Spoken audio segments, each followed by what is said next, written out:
So I will call this meeting to order at 6:35, assuming I'm reading my clock correctly. Tim, you're welcome to correct me. It's very small. We have a lot to get through tonight, as nearly as I can tell. And our priorities will be to work on the merger, things that we've been working on, as well as what anyone has brought here for us.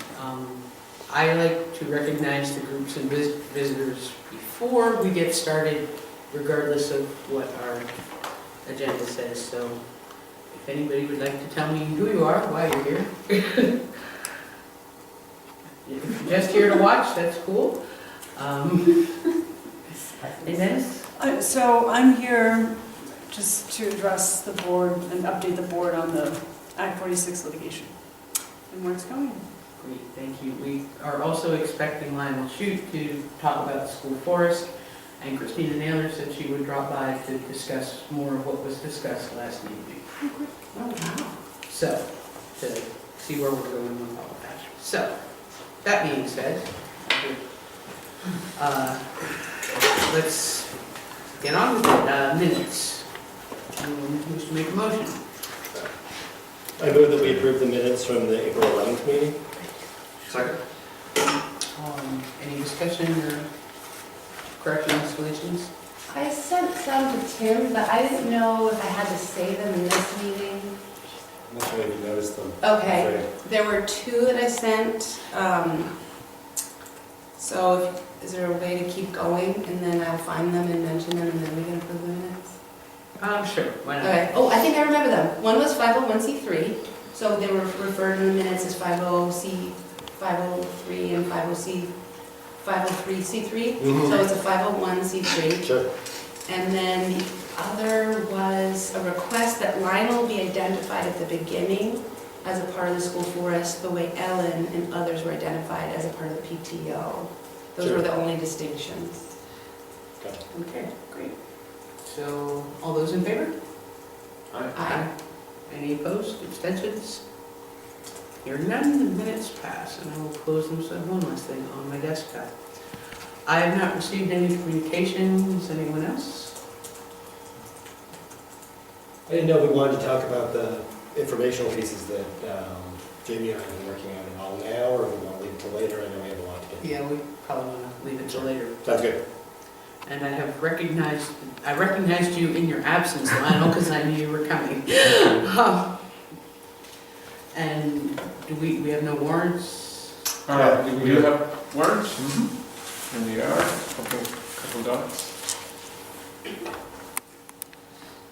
Does somebody have a pen? Yes. With just the first and the second pages, correct? Typically, just the first, just the summary of all of the vouchers. Okay. And this is a copy of this. Sure. This meaning I don't have to sign it? Yeah, we do, so we keep can. a copy here and Okay. send one to the office. Okay. There used to be 4 copies with 5 signatures. Okay, but there was usually a second page where you had to initial or something. Depends. Okay, Yeah, got it. you can read it more easily than I can. And well, I guess once you sign them, we're good. Okay, they're signed. I move that we approve the Putney Town School District warrants in the amount of $41,996.88 and the Putney Town Food Service warrants in the amount of $1,779.91. Anybody discussion, anything you want to point out? Great. All those in favor? Aye. And opposed? One further communication, Steve had mentioned he might be stopping by tonight to talk about food. Right. Whether he is or not, I don't know. And I did not identify either of those as food service warrants, so clearly we have signatures to put on something else. Tim called one of them. You called it, but aren't those the same? Yeah, So, did we not have it? I had it, we had it emailed. Yeah, we had an email, but we don't have anything to actually apply our If you signatures. go ahead and approve it, we'll make sure you get the Well, signature page. we did already, so Great. we like to do them as quickly as possible. And I expect that it's not, okay. Administrative reports. Sure, yeah. A lot to say about what's coming up, but I'll keep it brief. I mean, just really focus today on today's activity, which was the School Safety Day. If you haven't had a chance to take a peek at the Facebook page, I put a few pictures up there. It was the usual sort of extravaganza for the kids. They just love it. Last year we weren't able to get the smoke trailer. This year we were, and we usually have it, but last year was an anomaly. And they love that. Of course, they love crawling all around on the fire trucks. And Does the smoke trailer make smoke? It makes fog. Yes. That's a fog. It's close enough. When they open the doors, it comes out.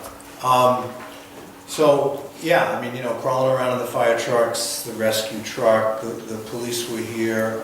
Wyndham County Sheriff's Department had a couple of officers.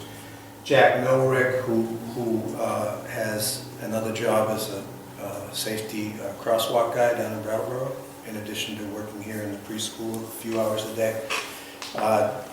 Taught the kids about crosswalk safety. Matt Bristol did his bike safety thing, so there was a lot going on. 8th graders did CPR and all got their certification cards, well, they will have them coming. So yeah, it was awesome. Arlene did it, put it together as she has in years past, and you know, kind of a bittersweet day for her. And this is her this is the beginning to be the last of these things, right? That she's doing for us. So she did a nice job pulling that all together. The usual plethora of things coming up, you know, Montreal trip, graduation, which will be on the 17th of June this year. Not next week, the week after, we'll have a wellness night that Matt's pulling together. So all that stuff will be promoted on the Facebook page and in the newsletter. So busy time of year. Yeah, we kind of hit a point, town meeting, and then just head straight down. Yeah, it's more like April vacation. Is it more like April vacation? Yeah, it does seem to just. Rapid downhill. I don't know if anybody has any questions. That's really all I have right now. Okay. Frank, did they send anything for you to share with us? No, just to be sure that I'm available for that discussion on the forest transfers, so that's a little bit later in the agenda. Not much later in the agenda, because Oh. now we're moving on to committee reports. All right. Diversity met yesterday. Obviously, I couldn't get down my stairs yesterday, so Diversity Day is April 3rd, and there is a film being shown April 2nd at Brooks Memorial Library called I'm From Here? And it's about the Black experience growing up in Vermont, and I am told that it is absolutely worth seeing. You will weep, you will cry. Those of us who are already going to meetings can't go. What was the date again? That was May 2nd. Okay. And May 3rd is Diversity Day. Yeah. There's music, there's food. It is all coming together. Bring the kids. It's a really good time. Under finance, it would appear I have applications for 1% funds that we're not sure that we didn't do already. It doesn't appear that those were previously approved, so my advice on them is to sign them, and we'll just put a little note on the top for Barb to make sure that they weren't already processed. I don't think that they were, because nobody got paid for that. Okay. Yeah. In one, the 6 members of the PBIS team would like to meet 4 days' work to refresh based on a refresher conference they attended. Yep. And that's in the amount of $1,549.03. And they even attached an action plan and agenda if you'd like to look at it. And the second is for hotel rooms needed for a 2-day conference attended by 5 people. The amount is $441.45. So, do I have a motion? It can be as easy as I move that we approve the 1% funds. Oh, let me add it. I make a motion to approve the 1% funds. Okay, is there a second? All those in favor? Aye. Any opposed? Didn't think so. Okay, I'm signing this. This requires your signature, Tim, and any other person on the board.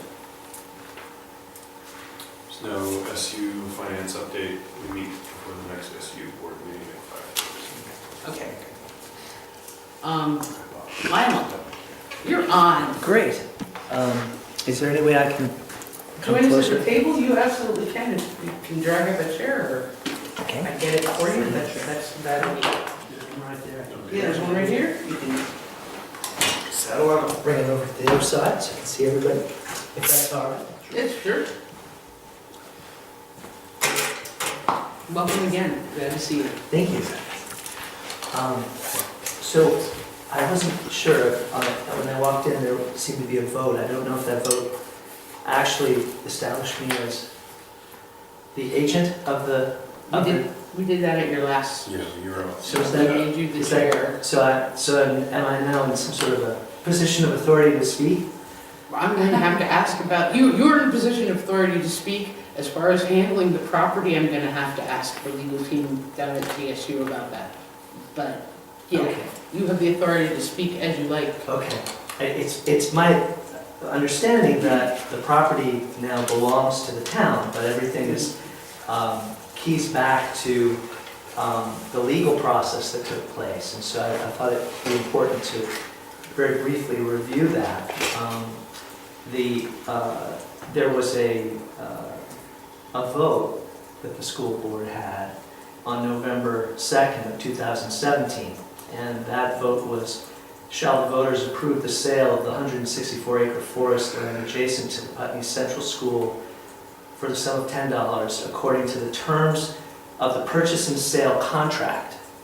And the purchase and sale contract says, the town agrees to taking title to this land and holding it for a period of up to 2 years with the intent of allowing the school to maintain the land consistent with current management practices and the Putney Central School Forest Mission Statement of May 25th, 2017.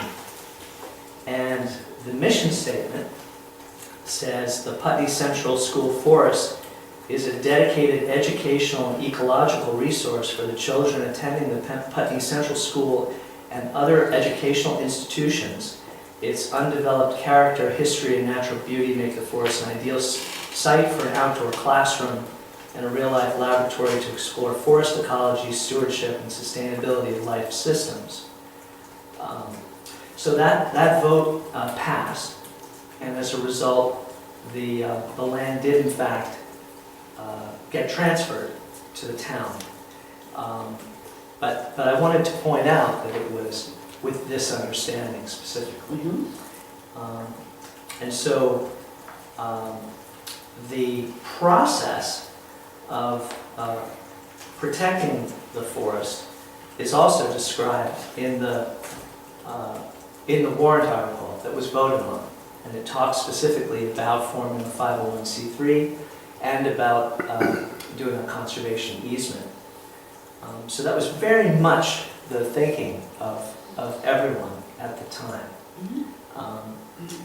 So now we're at the point where the work hasn't been completed, and there have been several attorneys that were involved in the procedure. But the most recent and current attorney is Bob Fisher of Brattleboro and Dover, whom I spoke with. I explained to him that I was catching up and trying to find out where things stood. He was delighted to hear from me. He said he had a folder on the corner of his desk that had been sitting there for several months, and he wasn't sure what to do with it. But when I asked him specifically what sort of funding might be needed in order to complete the 501c3 process, he said that money would be needed for creating the entity with the Secretary of State, which includes a fee, for completing the bylaws. There were some draft bylaws that were worked on, but it hasn't been finalized. And for completing and submitting the application for 501c3 status, which he strongly advised be done in conjunction with an accountant, that he did not feel comfortable solely being responsible for that application process. And he said an accountant would be needed in addition to himself to do that. And he estimated that the cost would be around $10,000 to complete the process. And I ran into Alice this morning, and she said that that was very consistent with her understanding as well, that she apparently in prior discussions, the amount that had been discussed, I don't know where it had been discussed, but was between $10,000 and $15,000. And so, assuming that Bob Fisher's estimate is accurate, then if $10,000 accomplishes the 501c3, I think all else that would be needed would be some kind of funding to deal with short-term emergency or urgent management needs. And the only ones I'm aware of at this time are the wild parsnip in the field, which I've done a little bit of research on. Unfortunately, it's sort of a new player, and so it's extremely caustic to the skin. It has it's called phytodermatitis. So in the presence of sunlight, it causes skin to blister, which can be permanent. And so the issue is that if you mow it, you have to be very careful with the equipment not to get the juice on the blades, because you can get it from that until it dries up. But unfortunately, there are two opinions regarding mowing. One is that if you mow it low enough, early enough, you can kill it, it can die. The other opinion is that the crown is fairly low, like almost below the soil line, and in some cases when they've mowed it, it's actually resulted in the plant doing even better because it's killed everything around it. It's kind of cleared the way for it. So spot treatment with glyphosate or another herbicide definitely works. I don't know how people would feel about that, but this mowing issue is unfortunate because it'd be great if we could simply mow it and be done with it, but we may find that mowing it makes it worse or makes parts of it worse. So we just have to really stick with that and see what we can do. I'm curious about fire as a tool, but fire is something that you can only do earlier than now because things have greened up, but it certainly could be an option next year perhaps. So there's that. Unfortunately, I don't know if you've heard, but there's been a bad eruption of ATVs out on the trails, which wasn't done thoughtfully, and there's been some serious erosion, some rutting that's happened, which may permanently damage some of the trails. It's an ongoing issue, and that was why I asked the question regarding whether I have any authority at all, because in the absence of someone taking a leadership role, it could get worse. And Tim, you're aware of all that. I get the talking email, yes. through the email. So that I don't know how bad it is. I haven't seen it myself, but Josh Fields is very concerned because he's trying to develop those trails for his 5K races, and he's not sure how bad it is. So that's another issue that's somewhat immediate, and the solution certainly could include trying to find out who's going out there and talking to them and seeing if there could be some kind of understanding, at least not to ride on the trails when they're wet. That's just what anyone should do.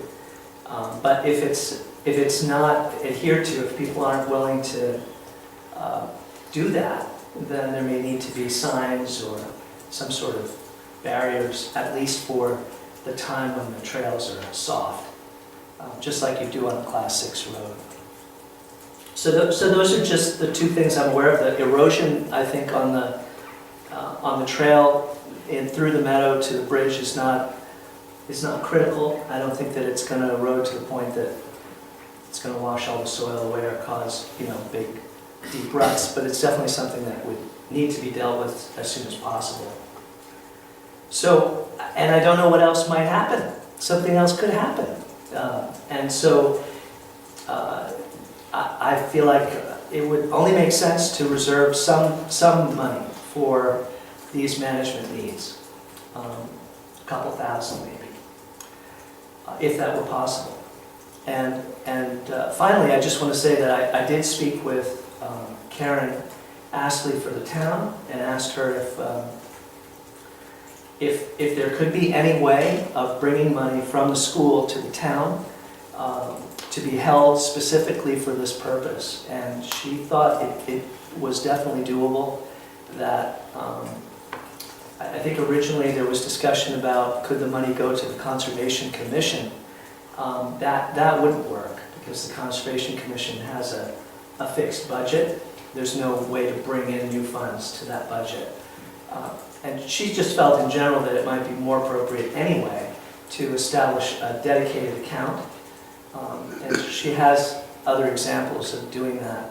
Something called the Whitney account. It's affiliated with the library and apparently is very similar in structure. So the idea, obviously it'd be very important to have transparency and checks and balances.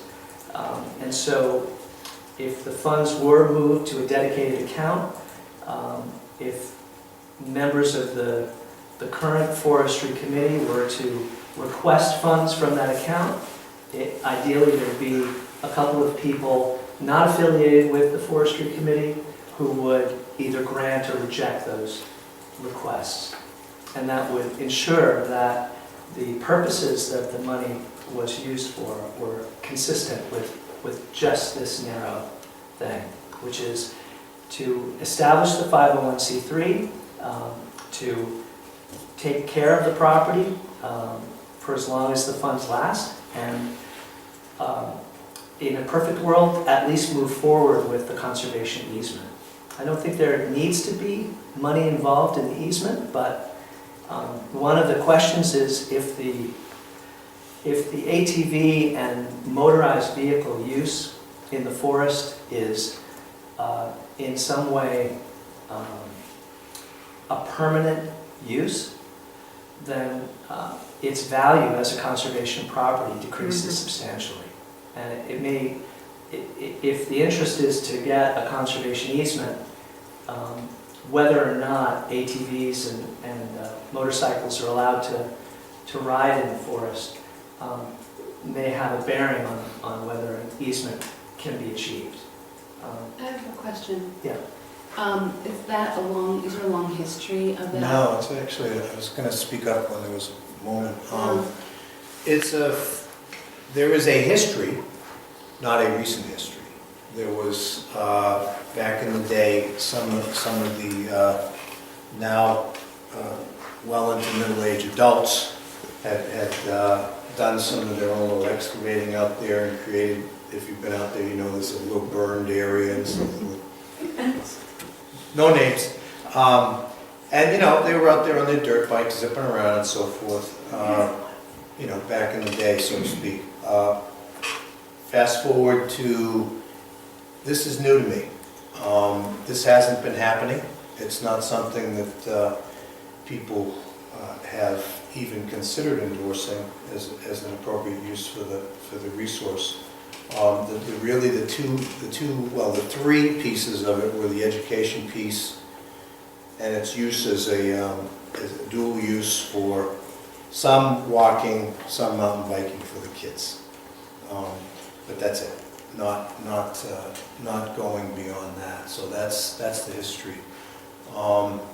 Probably wouldn't be terribly difficult to find out who's doing it. I'm sure there are local kids who know the area, and we might be able to talk to one or two people and get some names and just have a cordial conversation about, come on, find another place. It's been particularly soggy this year. I mean, all you have to do is look at the meadow and see that. It's just a mess. You can't even walk out there without knee-high boots at this point, so I'm sure that, I haven't seen it. Josh was pretty upset about it, but I think that's the best course of action for right now. Yes. I have a question. Yeah. Sorry. In the beginning, you mentioned that there's a 2-year time frame for this tab, and what happens after that 2 years?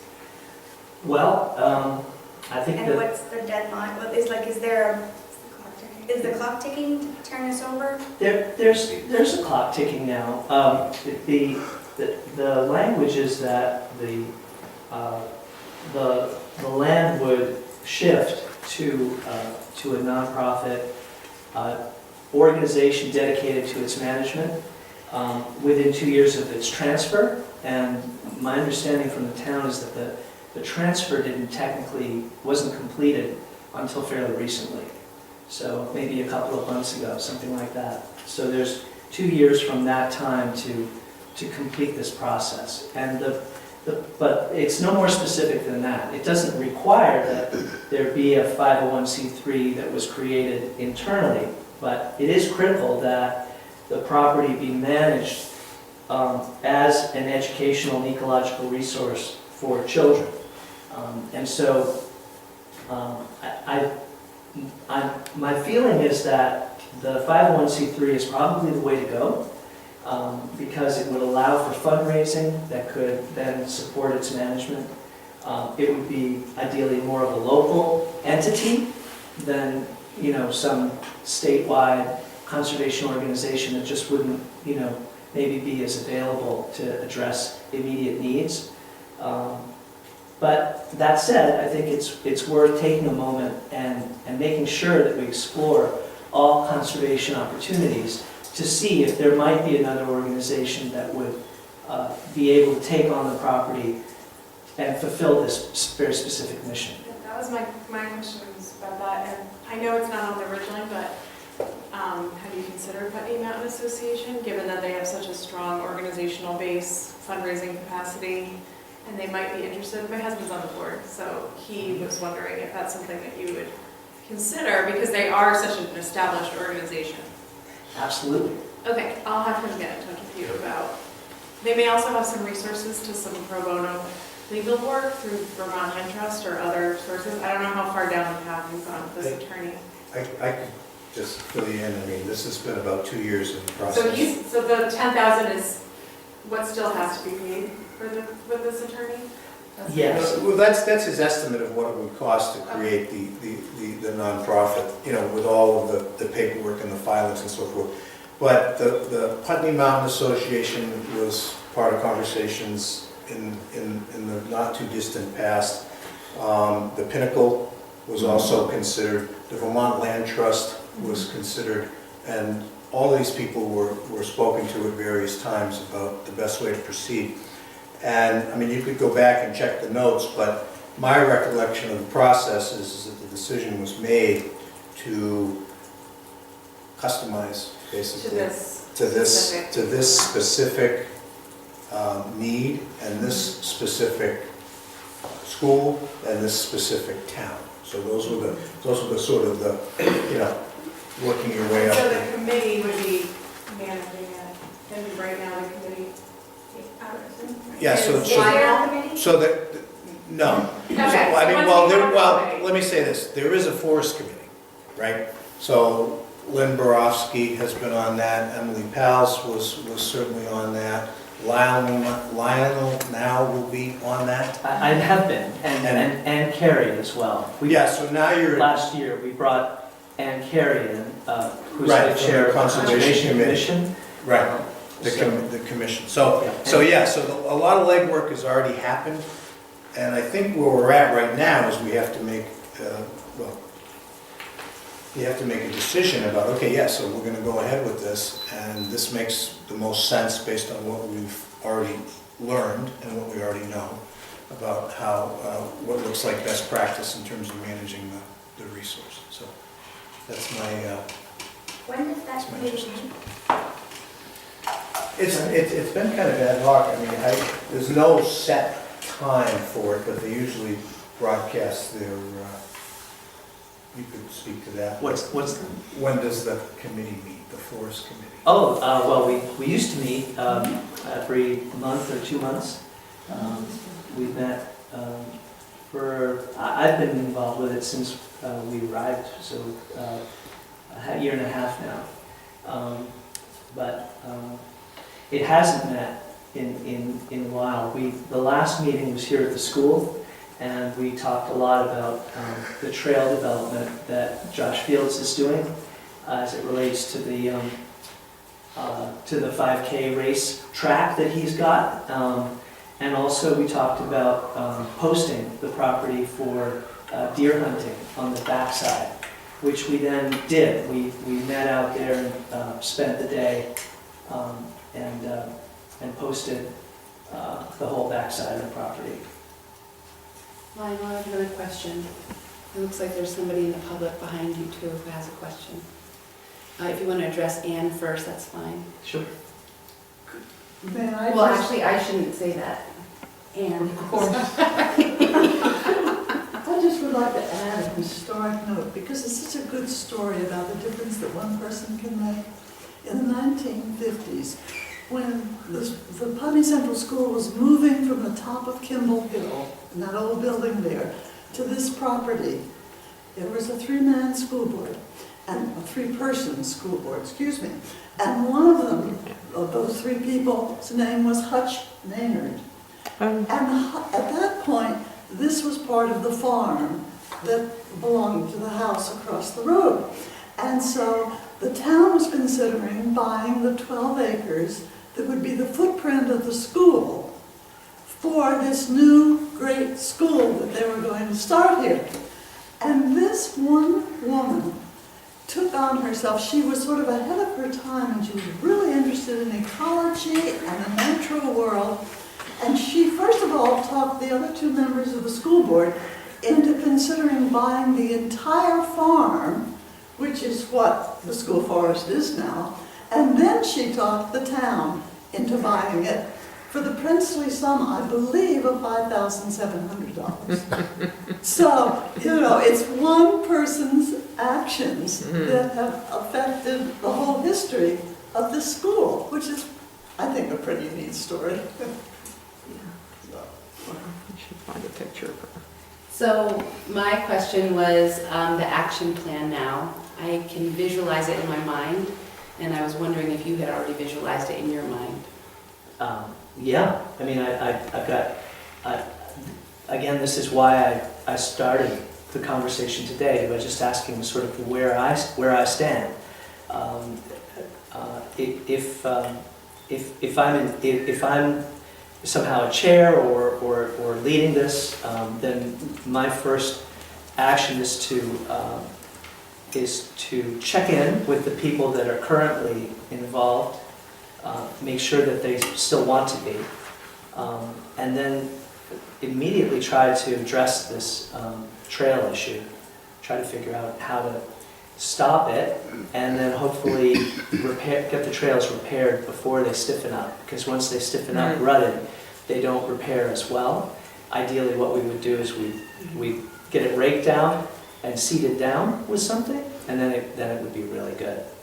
Could I think you know this, but can I interrupt with a process piece that is on my mind?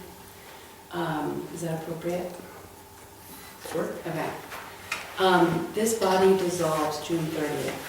That the school no longer exists within this body, outside of legal or legislative action, means that you are not reporting, is my understanding, to us, nor the school, and that it is really a separation that is occurring. And we won't be meeting, we won't have any legal authority over the forest. I was even surprised to see Josh's email out about the October run as the Putney Central School Forest, because I think this transition that we are in right now is going to be a challenging one, because we have had to make some choices to protect the forest by removing it from its relationship with the school legally. So part of the question I have is, will we continue to refer to it the way that we could have a business as name that we talked about in the merged board? Could we have it as it's always the Putney Central School Forest, and we always call it the Putney Central School Forest. Maybe it is part of our culture and we keep that in our name. But that there needs to be real clarity, in my sense, legally, that there is a new entity now. So you don't, when you're asking for authority from us, I don't know that happens much after the 30th.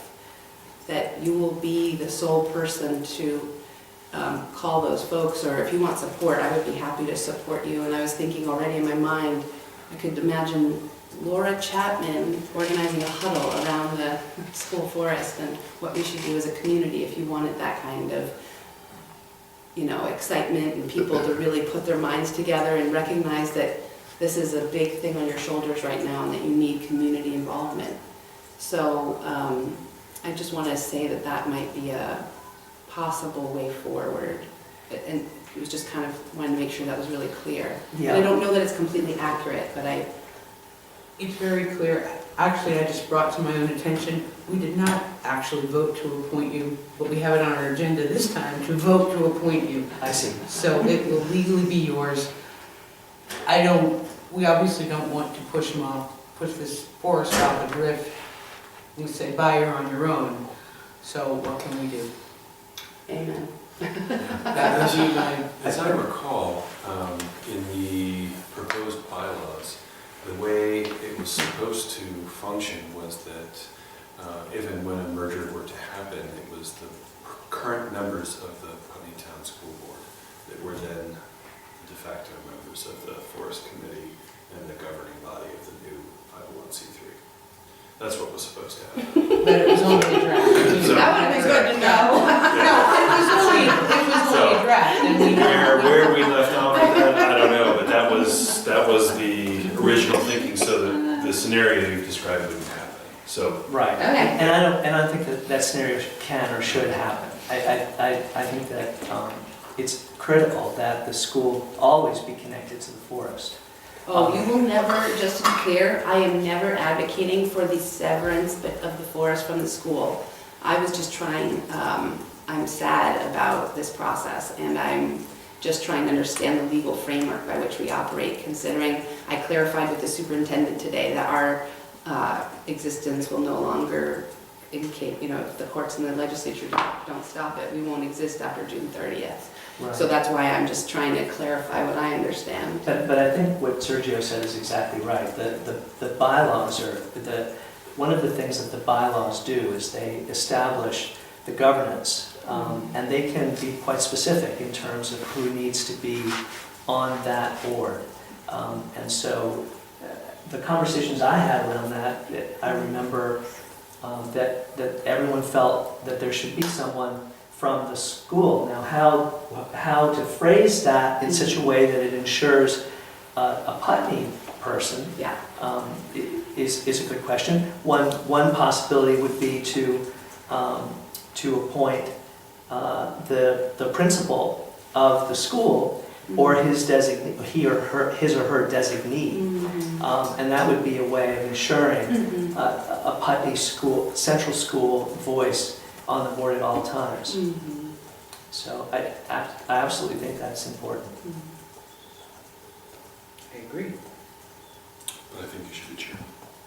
Yeah, you're on my agenda, so you're going to be elected chairman before you leave this room tonight, so if you're still willing to accept it. I am willing to accept it, but there is a question about this funding. Yeah. And in an email that I sent recently, I said, and unfortunately it's true, that I have a more than full-time job as the Director of Natural Resources for Sullivan County and the District Manager of the Sullivan County Conservation District.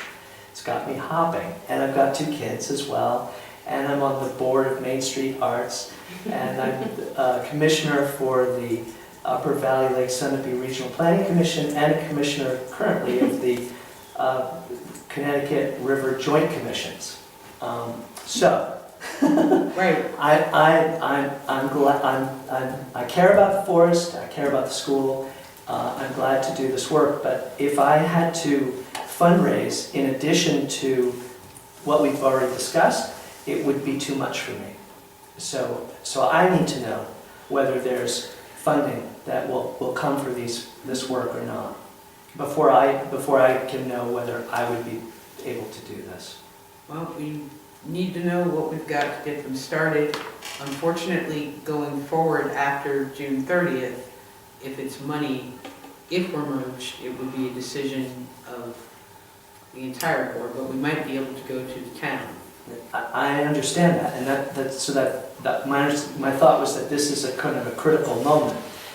There's been reference to possible available funds now, and if that were possible, those funds could come over to the town, and they would, my understanding is they would not lapse in any way, they would be available, and they would only be used for these purposes. If there isn't money available, then it does become very dicey, because I don't think that the new district, the new larger district, would feel as much of a vested interest in this forest as this current board does. And I also don't think that the town is going to be too excited or happy about being on the hook financially. So what I see is, ideally, there would be some kind of finance that would move over now, and then there would be a lot of careful work to create a bridge so that there would continue to be finance some other way, probably grants and to some extent donations. So could I speak to that, the financing question? So I appreciate your email and thought this would be the right forum to respond. So Herb and I met kind of briefly yesterday, knowing this was on the agenda tonight, looking at the fiscal year, current fiscal year, and then made some projections.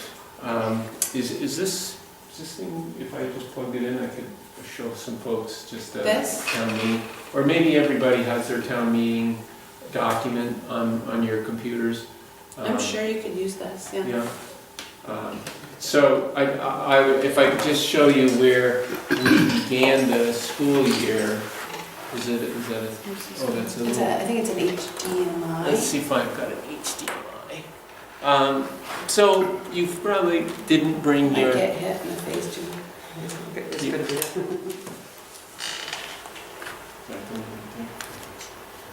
That looks it. I think that's. Want me to look? My computer's pretty new. Oh, I don't no, it's a see. little bit. Yeah, it is. That's got a flat side.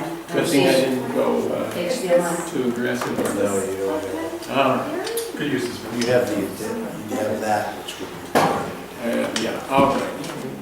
Well, that's if folks have your town reports, and that's what I'm going to speak to.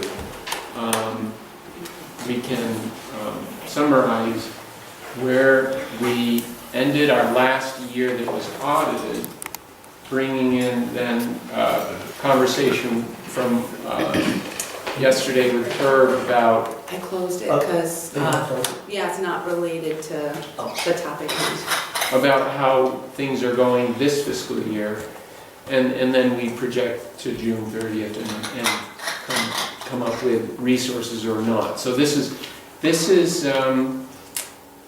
is where I see us in terms of the financial resource question. So you may later on go back to your town reports and just look at the summary document in there. That has references to our fund balances. So as of the beginning of this fiscal year, which is July 1, 2018, when we look at our audit report and in the town report, we see that we ended the general fund with $112,000 fund balance, and we had the capital fund with $92,000. Okay, so this fiscal year, we're projecting probably a deficit. This is probably not the time to talk about why we have a deficit and all of that sort of detail, but just in general, has to do with staff turnover, leave that needed replacement, and a tuition cost that was not expected for regular ed tuition. So, so the school board generally has authority to spend what was authorized at town meeting. At town meeting, $3,261,000 was authorized this year. If we were projecting that you were only going to spend $3,200,000, then the school board has the authority to designate whatever they want to in terms of spending, meaning restate what the line items in the published budget suggested. You can say, well, we want this to go to the Putney Forest. Unfortunately, this year, you're going to spend more than what was authorized, and those sorts of circumstances are allowed if it has to do with health and safety or personnel. You know, you're required to provide instruction and so on, and things happen that are unanticipated in every budget year. So my point is your general fund is not going to be a great source for $10,000 to $15,000. However, your capital fund, I believe, is. And I believe this is a appropriate use of the Putney School District capital fund reserve. This is part of it. It's considered a capital asset. So we want to talk a little bit more about that. Before I do, we were looking at the line items in the budget, and I guess there is actually a line item for asset development and forest programming. And did we have a conclusion on what's not obligated already and what might be available? Right, I checked in on that. So as I mentioned to Frank yesterday, so we have the asset council, which is sort of the generic term for our not student council but student leadership group. There's a number of kids that are in it in the middle school, and each year I don't know exactly how that heading came to be, but it is. And so it's the asset council and the school forest. So each fall, the asset council does a little fundraiser, burrito sale over at the cyclocross races at West Hill. We make anywhere from $500 to as much as $900 or $1,000, depending on the year, over there. Deposit that money into that account. The only drawdown that we have on it at this point is the kids in the asset council always do a spring field trip of some sort. Typically, it involves a field trip to Montpelier, where we do the tour thing, we sit in the legislature for a little bit. Tomorrow.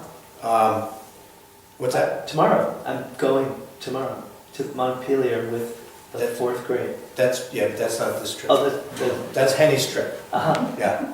Henny does that independent of, because those kids aren't in the asset council, you have to be in middle school. Anyway, they've decided this year to do something different, which is fine. You know, we allow them the flexibility to sort of debate internally and decide how they're going to spend the money, which they've rightly earned and so forth. So I have a feeling there was a lot of interest in the aquarium, but I can't say 110%. So anyway, that's usually anywhere between $500 to $750, because we rent vans and we treat the kids to lunch out of their money. So point being, whatever the balance is that's left after that would be available for... So the budget was $3,500, and That's right. if it's $750, So figure $750. Yeah, a little less than $3,000 in the general fund is reserved for this purpose. So maybe that's sufficient for the remediation you were talking The about. management stuff. Yeah. So for the larger amount, for the 10,000 plus or minus, a quick revisiting of, again, what's in our town report for the capital plan. So I mentioned that we started with 92,000 at the beginning of the year. Over the course of this fiscal year, we were going to spend 80,000, which was the walk-in cooler and some painting, a little bit of roof work. But we fortunately put in the operating budget 45,000 that was appropriated. And then we received 2 grants that Herb and I and folks at central office pursued, which are nearly $30,000 that was not expected.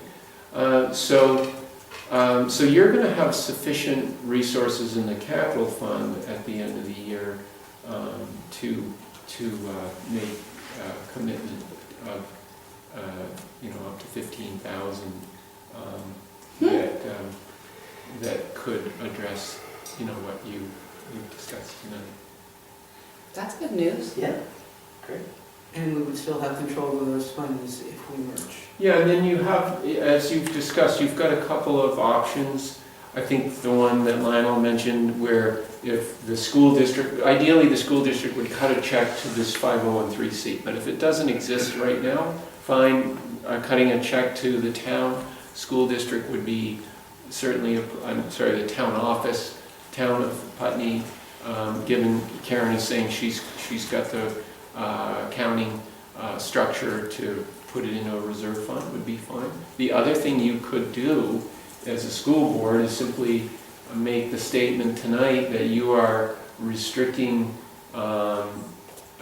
this 18,000 that we're talking about, 3,000 from the general fund and 15,000 or whatever you decide from your capital fund for the purpose of the 501(c)'s mission.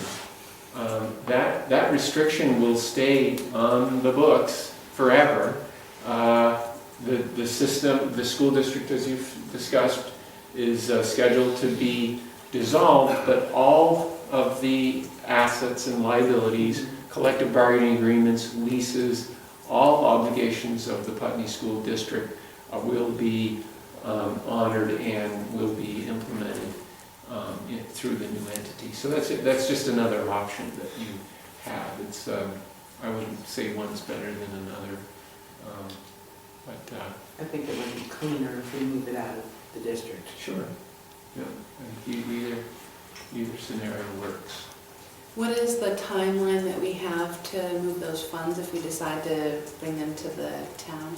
Really should be before June 30th, so it could be June 20th. Could we make a motion tonight to do that? or- Sure.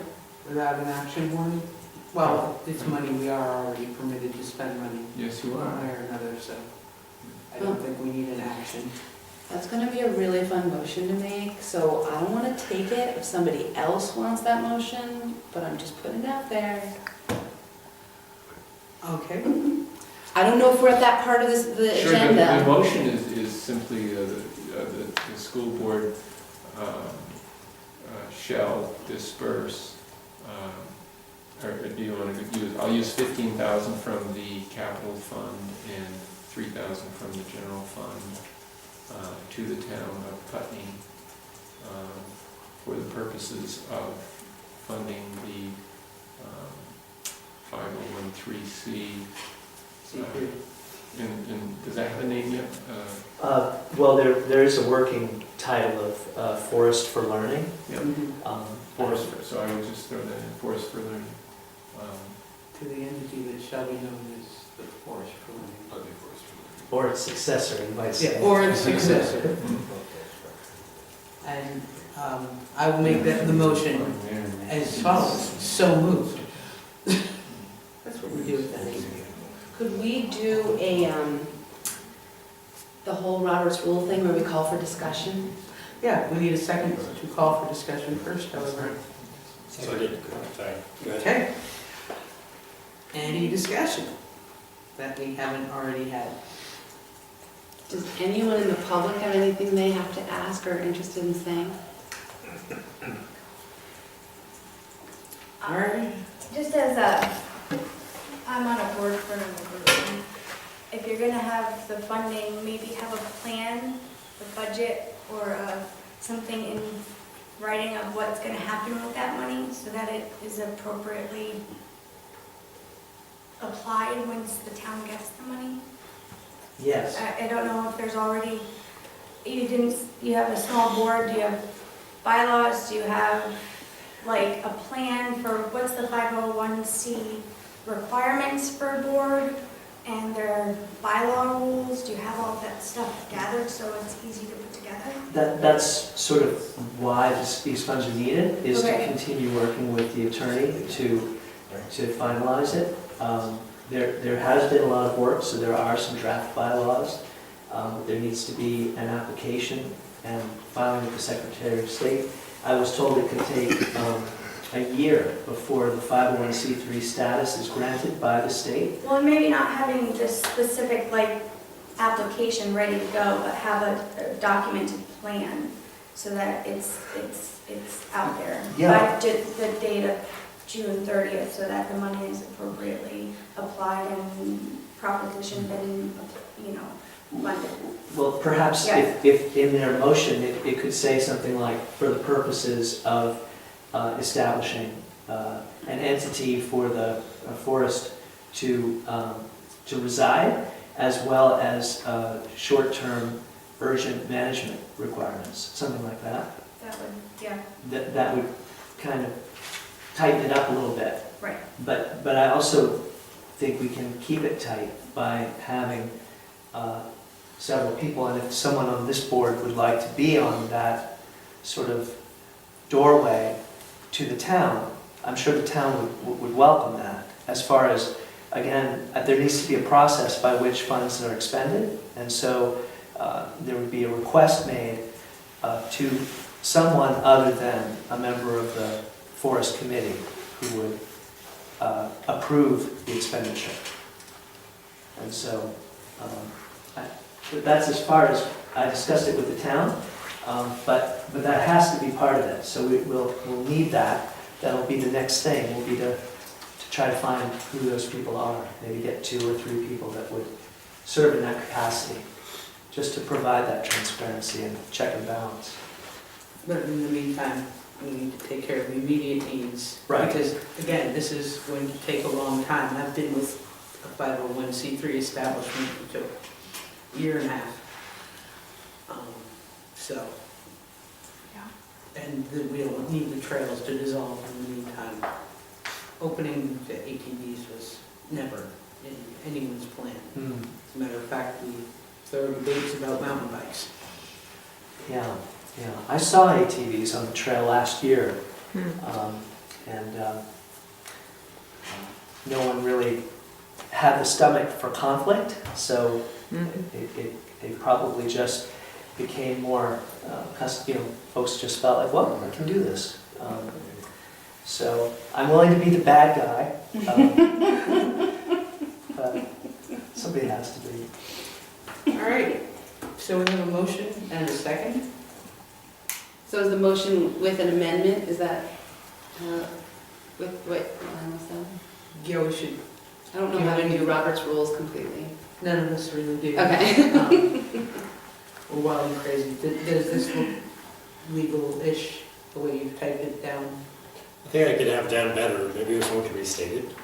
And maybe if they're restating it, maybe they can add in the part about the specific purpose of supporting creation of a nonprofit. So I have motion made to disperse funds to Town of Putney to provide funding to establish the 501(c), and then there was the name Forest for Learning, for Learning or its successor, just in case that name doesn't entity or its successor, and then bring in the comment to fund the 501(c) application process to remediate trail erosion.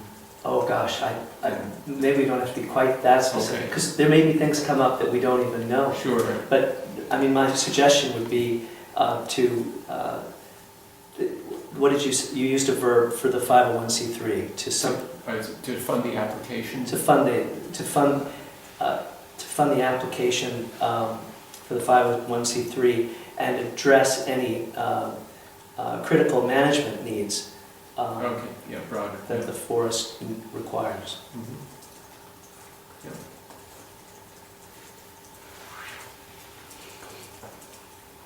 I'm going to read it back just to be sure I have it. Yeah. Does that meet what you were talking about? Yeah, I believe so, yeah. As long as there's a plan that the forest group is putting in place to get to the 501c planning is kind of what I was looking at. Well, there definitely is. It all goes back to Bob Fisher. So if Bob Fisher can get paid, which now presumably he can, then everything flows from there. Everybody have it? Yes, please. I can just put it in the form of the motion even. I move that Frank Rucker disperse funds to the town of Putney to provide funding to establish a 501c3 for the entity known as the Forest for Learning or its successor, to fund the 501c3 process and address any critical management needs that the forest requires. I second. Any further discussion? All those in favor? Aye. Aye. Any opposed? Okay. We just spent some money. Awesome. And also, just because I don't want to forget to do this, I move that this board appoint Lionel Chu, chair of the School Forest Committee for the entity to be known as the Forest for Learning. Do I hear a second?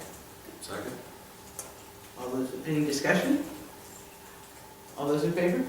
Aye. Thank you so much, Okay, Lionel. thank you. That's great. And I'm going to be very much in touch. Thank you so much. How's that work for resolution? That's great. Thank you. Thank you for your commitment Yeah, to this we're- work. Thank you for your commitment to our forest. Have the numbers in it, You're welcome. 15. Looking forward No, it didn't have We- it. I probably want to Sure, add they could put it 15 in. Okay. From capital and 3 from, the general fund. do we have to be more specific on the general fund? That's not. Lionel, we're going to be talking about the articles, the court case, and the budget. You should stay till the end. It's going to be so fun.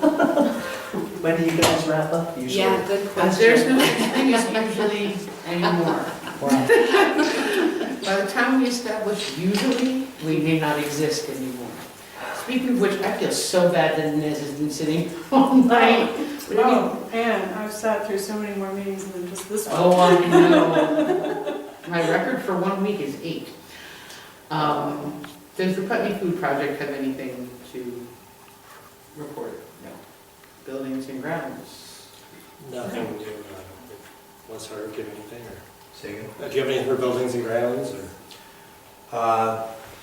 No, we had a little blip with the water system the other day. We lost water. Fortunately, it was at around 2:20 in the afternoon. What had happened was we had they go in and they open the valve that supplies water from the system to the bubbler, the garden, and the pool.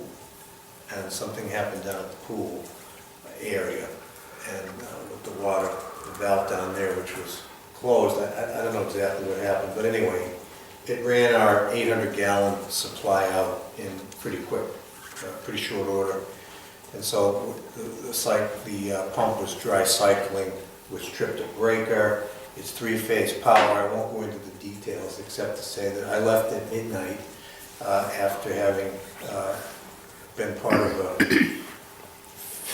fact-finding mission, I don't know what you call it, problem-solving group, and we figured out what happened. So it was made whole by about 1 o'clock in the morning, and it's been fine. I'm sorry you had to do that. That's all right. And I thank you for it. Stuff happens, but it's all set. So that's really the only thing that's come up lately. Okay. Back. You know, they met this morning, I wasn't able to make it. Okay, so we'll get an update next time. Yes. Okay, cool. We're done with committee reports. In unfinished business, the first thing we have to do is appoint a new board member. Do I hear a motion? I make a motion to appoint Liz Adams per her application to the school board to join us. Second? Seconded. Any discussion? All those in favor? Aye. Welcome, Liz. Scoot your butt down to Jonathan and get sworn in, and you'll be able to vote at the next meeting. You know, if you're in Brattleboro, Barb can do it for you too. Whichever. Okay. Well, the transition board update. Thank you for people who went last night. My knee thanks you, my family thanks you. You know. We were all here. Yeah, everybody but me was, you know, Jamie was supposed to be there, and I was, but, do we want to get into this, or do we want to let Inez speak to us and then, This will take a while, I imagine, so if we can, yeah, let's Maybe. skip around a little bit. I'd like to invite Inez Gillian to discuss the future of the lawsuit. Sure, well, you know, I can tell you what is public information, and, you know, if you want me to stay for executive session at the end, I can talk to you about the strategy going forward. As you probably know, a decision came down April 12th, and the Judge Mello, basically ruled as a matter of law and treated all of our legal claims as basically, you know, summary judgment decisions. And so we have a number of rulings that are immediately appealable, and the deadline for appealing them is May 12th. And there are a number of claims that still remain in front of the judge. And so the timeline for them basically is, you know, we have motion for summary judgment filings for the fact-based claims due April 30th. On May 17th, there's a response deadline. And then on May 29th, there's oral argument. I expect that, you know, the judge will require between 2 and 3 weeks to rule on the fact-based claims. So we're looking at a final judgment in mid to late June. So, you know, my understanding is that I was asked to speak to you guys about, you know, whether Putney could have a voice in the litigation or take any action or chime in. And I'm happy to talk to you guys about the pros and cons of doing that, even the feasibility of doing it given the procedural posture of the case. But I should probably do that in the executive session, because Putney's not my client, and we have many clients, and so the legal strategy for our clients going forward, I should, you know, not speak on camera. Not televised? I mean, it's fairly obvious that this is headed to the Vermont Supreme Court. And, you know, the appellate process is slow. So, Can I speak to this? Of course, you're on this board. I keep remembering that there's Robert's rules, I'm supposed to be getting permission for things. When I ran for school board, I was really curious how the legislature and the courts were going to resolve the timeline of the mandated merger.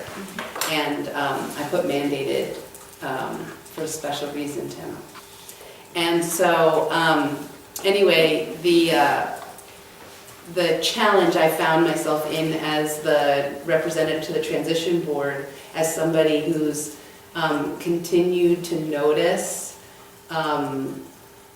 areas of concern. I find it very ironic that I ran on concerns about the merged board and now I get to implement it. And so it's very fascinating process. And when we're as committed as we are to our children and to the success of our schools and our administration and just the families and communities, I think we're it just puts us in a very difficult place. So I know I had reached out to you to identify, and I had reached out to others in the community to say, what do we do now? You know, there's a lot of people who are discouraged and who are, I was even thinking, listening to your story today, Anne, that we should have a special gathering where we tell the stories of the creation of the Putney School, and we have it on the eve of us handing it over to the new merged board, and that we have a ceremony about it, because this is a process that is really critical for us to acknowledge. You know, on legal papers, many of us have done legal stuff, and you know, is it going to look any different the next day? No. Is it, you know, but for those of us that it means something, that we have the history and the story of our community owning our school, and then we're selling it for $1 to a body that it's a strange process. So I reached out to folks to be like, okay, what do I do now? I'm the implementer of this merger process.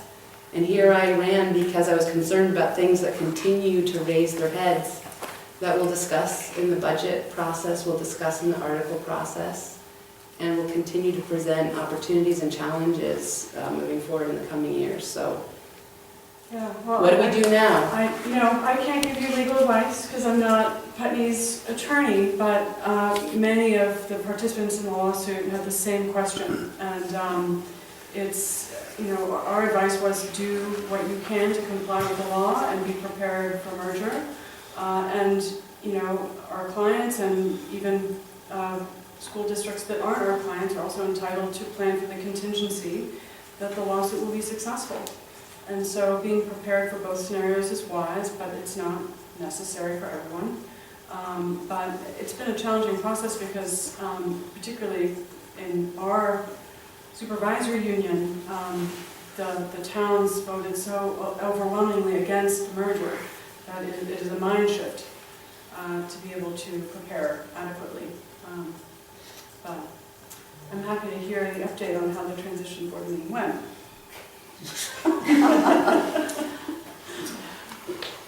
Okay. Well, we could also, in however long it takes, I don't know how the Vermont Supreme Court, how you can wait in line, or did they look at something and say, this is really kind of pressing? I would assume there's language in Judge Mello's decision that sort of highlights that he thinks that the issues I read are that. important. Yeah.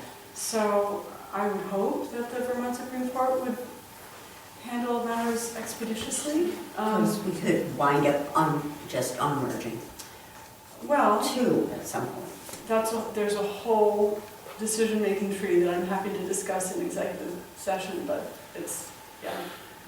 there are many ways this marble can roll. So.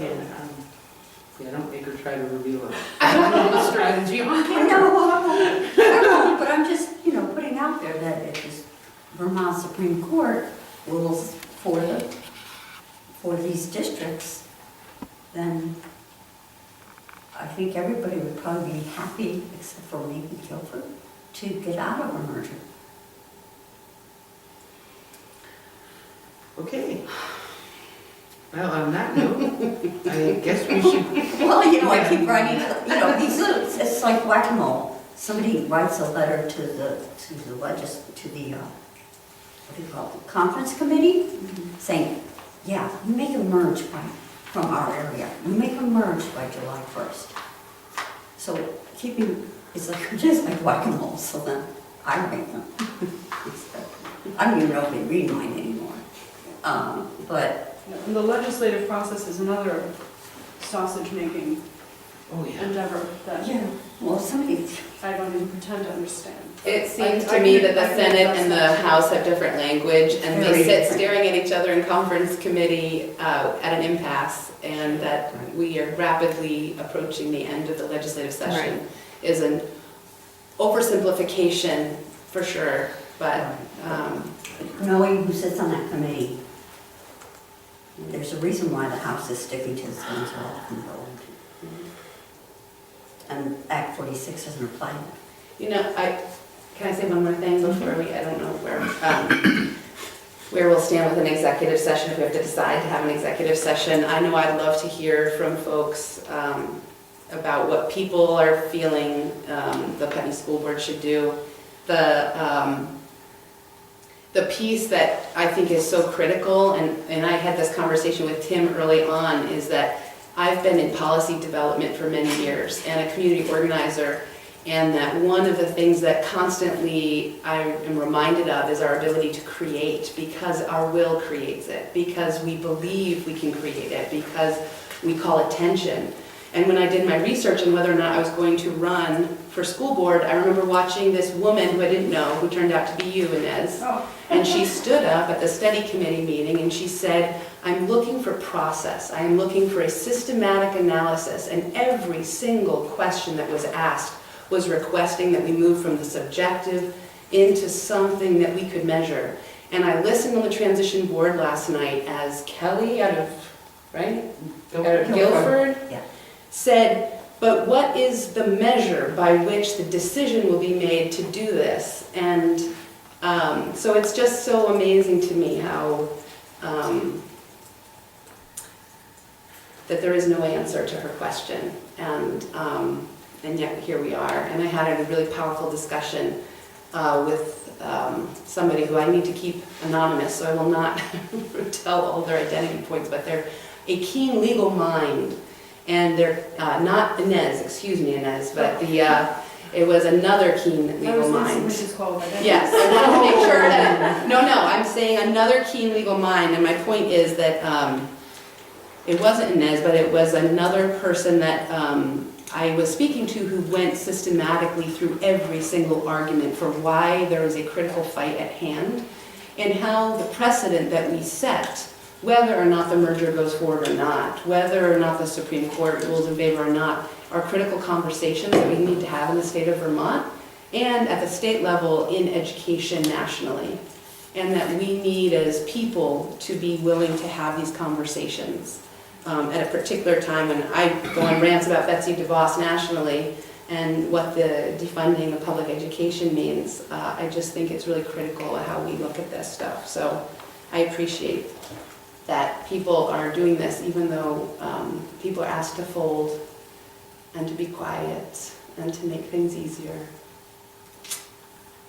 Well, Westminster and Athens Grafton just defied them openly.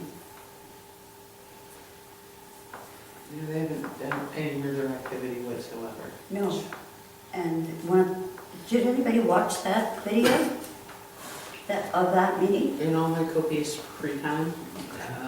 Well, what it boils down to, their legal argument, I'm asking here, is that Athens and Grafton are a joint contract school.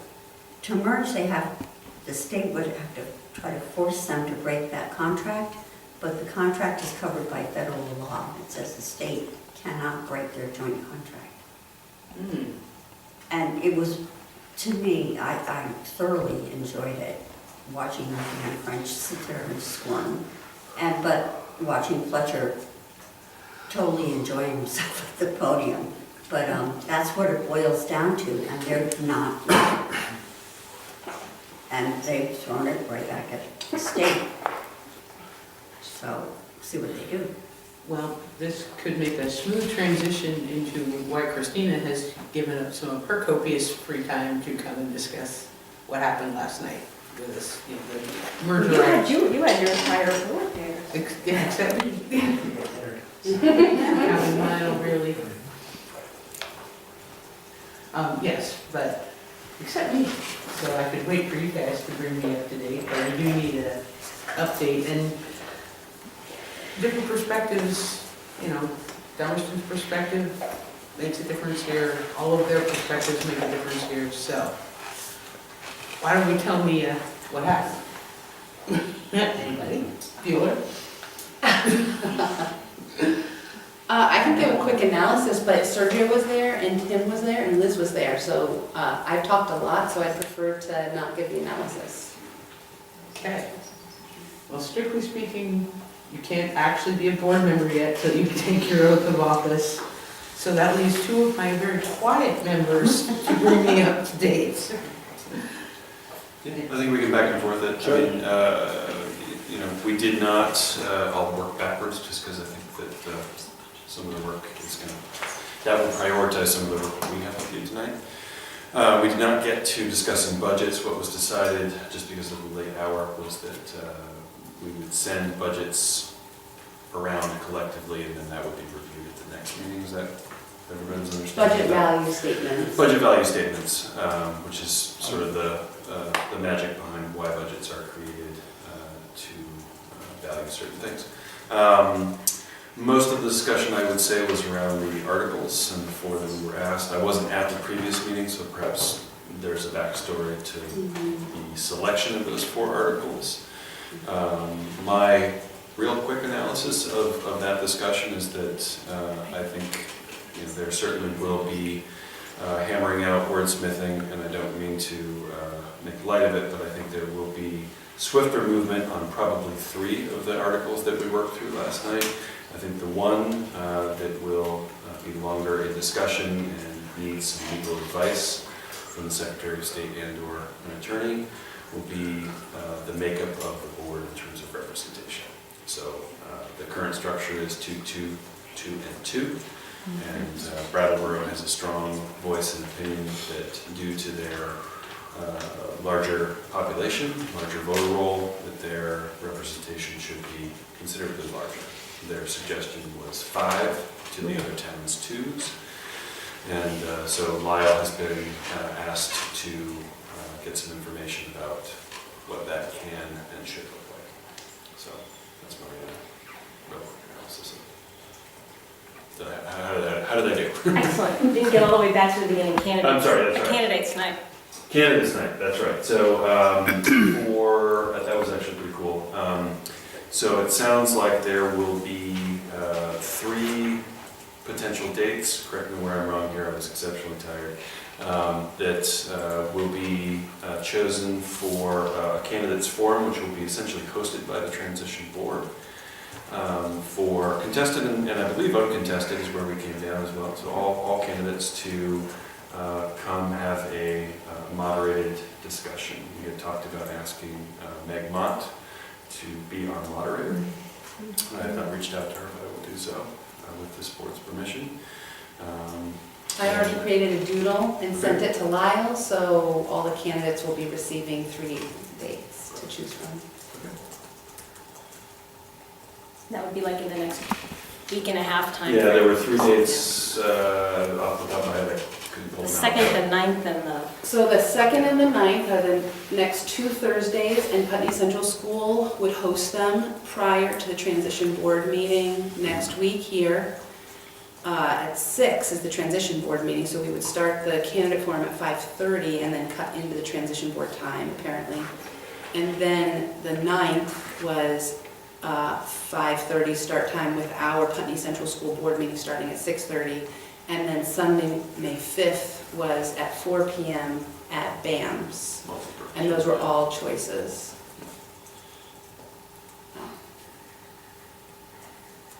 Okay. Was that in place of, there was a 5th date that was floated? The Or that was 5th date is scheduled? going forward. That is the Putney Huddles But Putney specific. Candidate Forum. So, So then those people would then go on? Indeed.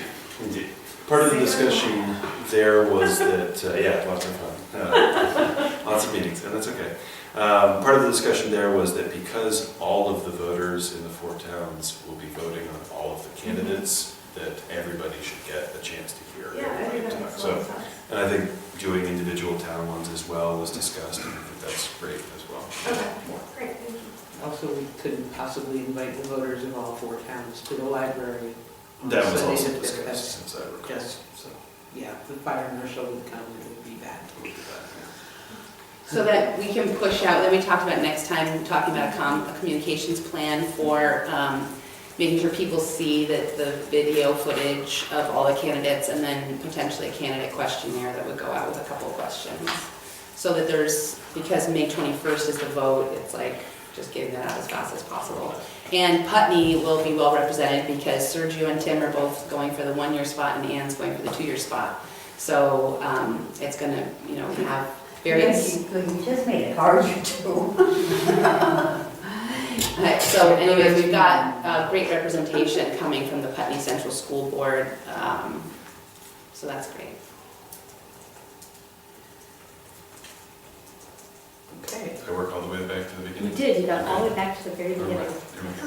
there we go. That took much longer than I expected, that first part. It sure did, yeah. It was interesting, That good was discussion. good. Yeah.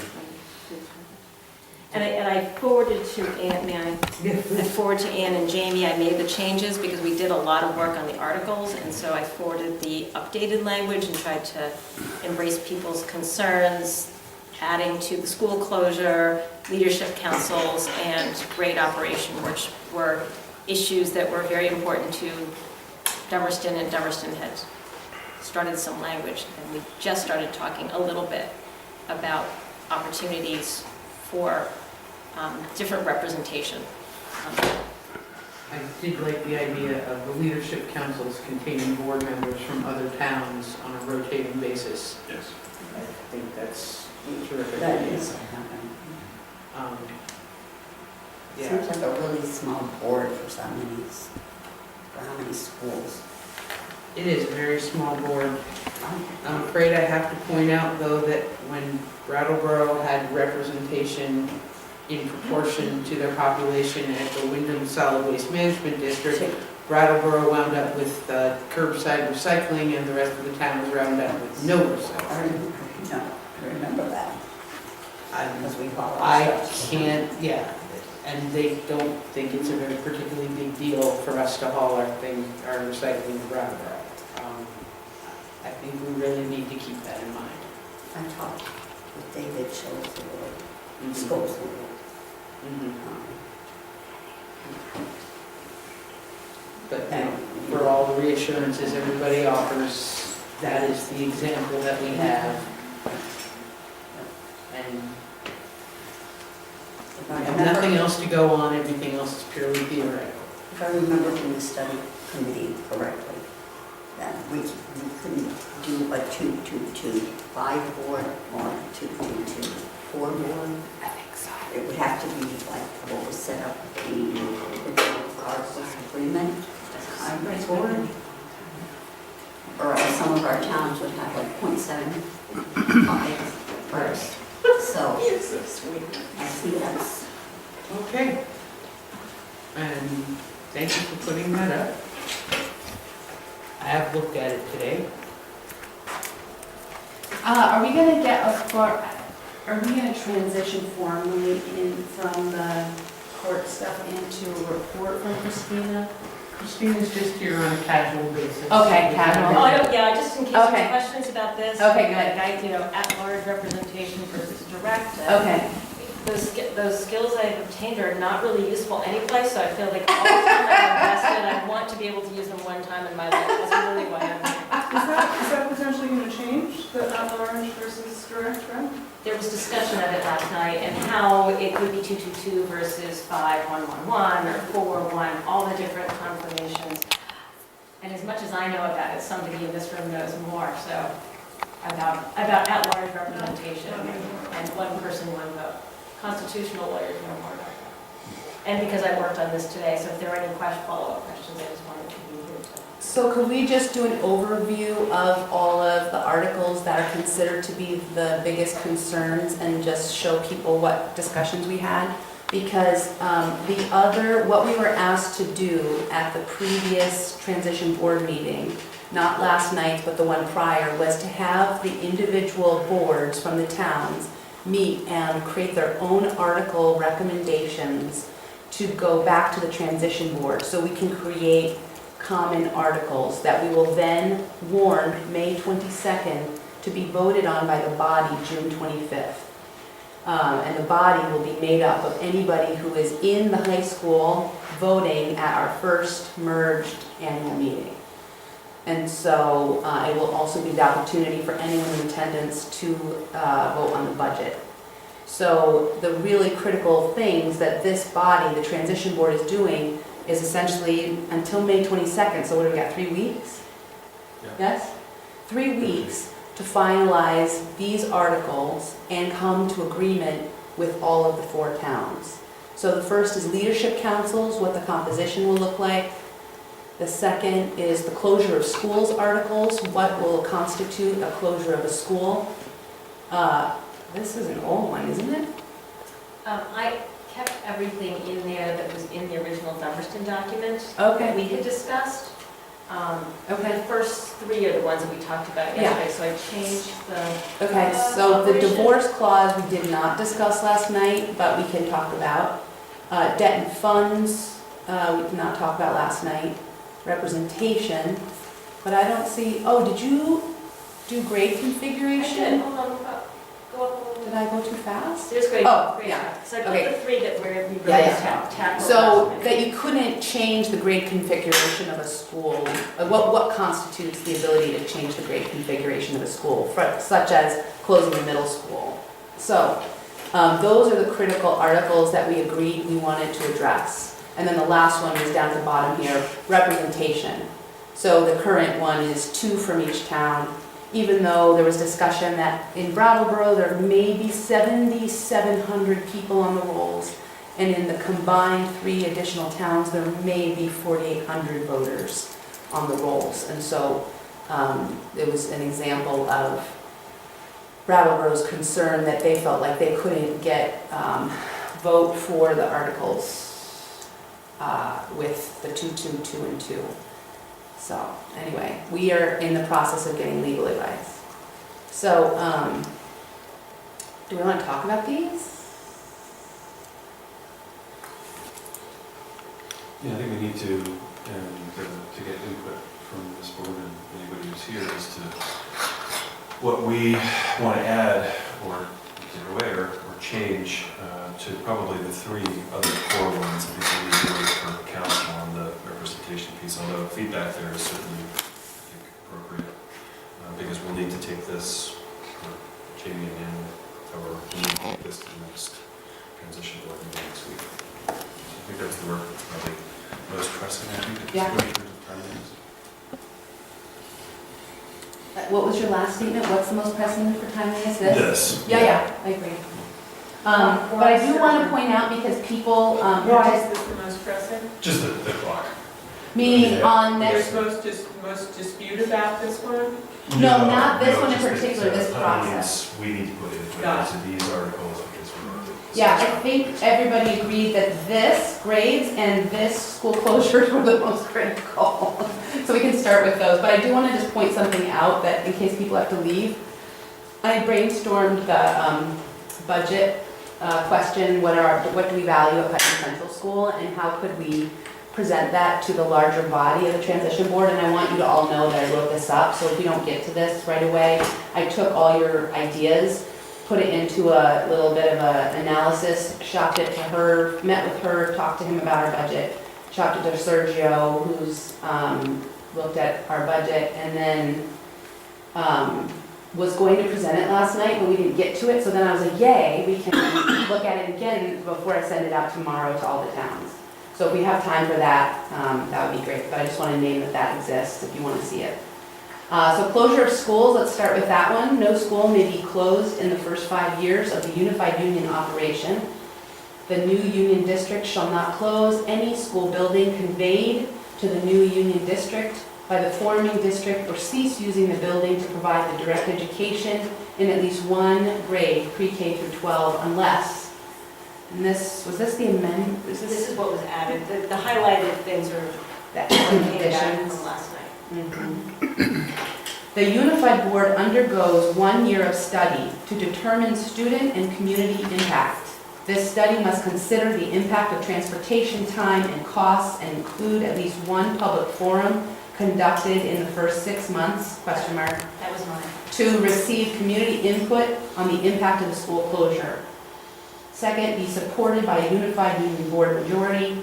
And 3, the closure is supported by a majority of the voters residing in the town in which the school is located, and each town affected by the school closure.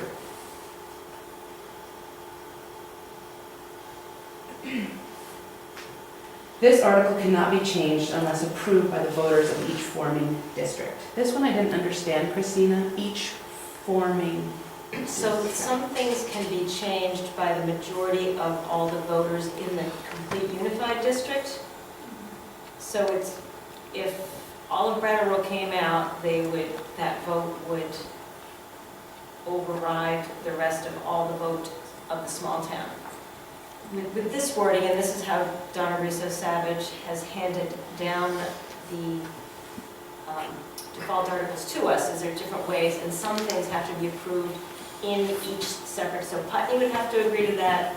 Dummerston would have, if they were going to close Dummerston and send the children to Putney, with this wording, both Putney and Dummerston, actually for a closure of school, every single town would have to approve that. I guess the part that I got caught up on last night was each forming district. I just didn't understand that wording. So that was lifted from the default articles where Donna Russo Savage says some articles cannot be changed, some articles can be changed by the majority of the voters in all the unified union, and some articles can only be changed if each town says that's okay. So that wording means each town? It just doesn't sound like each town to me. Forming district is, It's a way to say town. yeah, it's the way It to. identifies the town. Okay, Towns thank you. that came together. I'm not seeing that wording, so thank you. I have a question though. With that wording, does that mean, how does that work with BUHS number 6? Are they a forming district? No. No?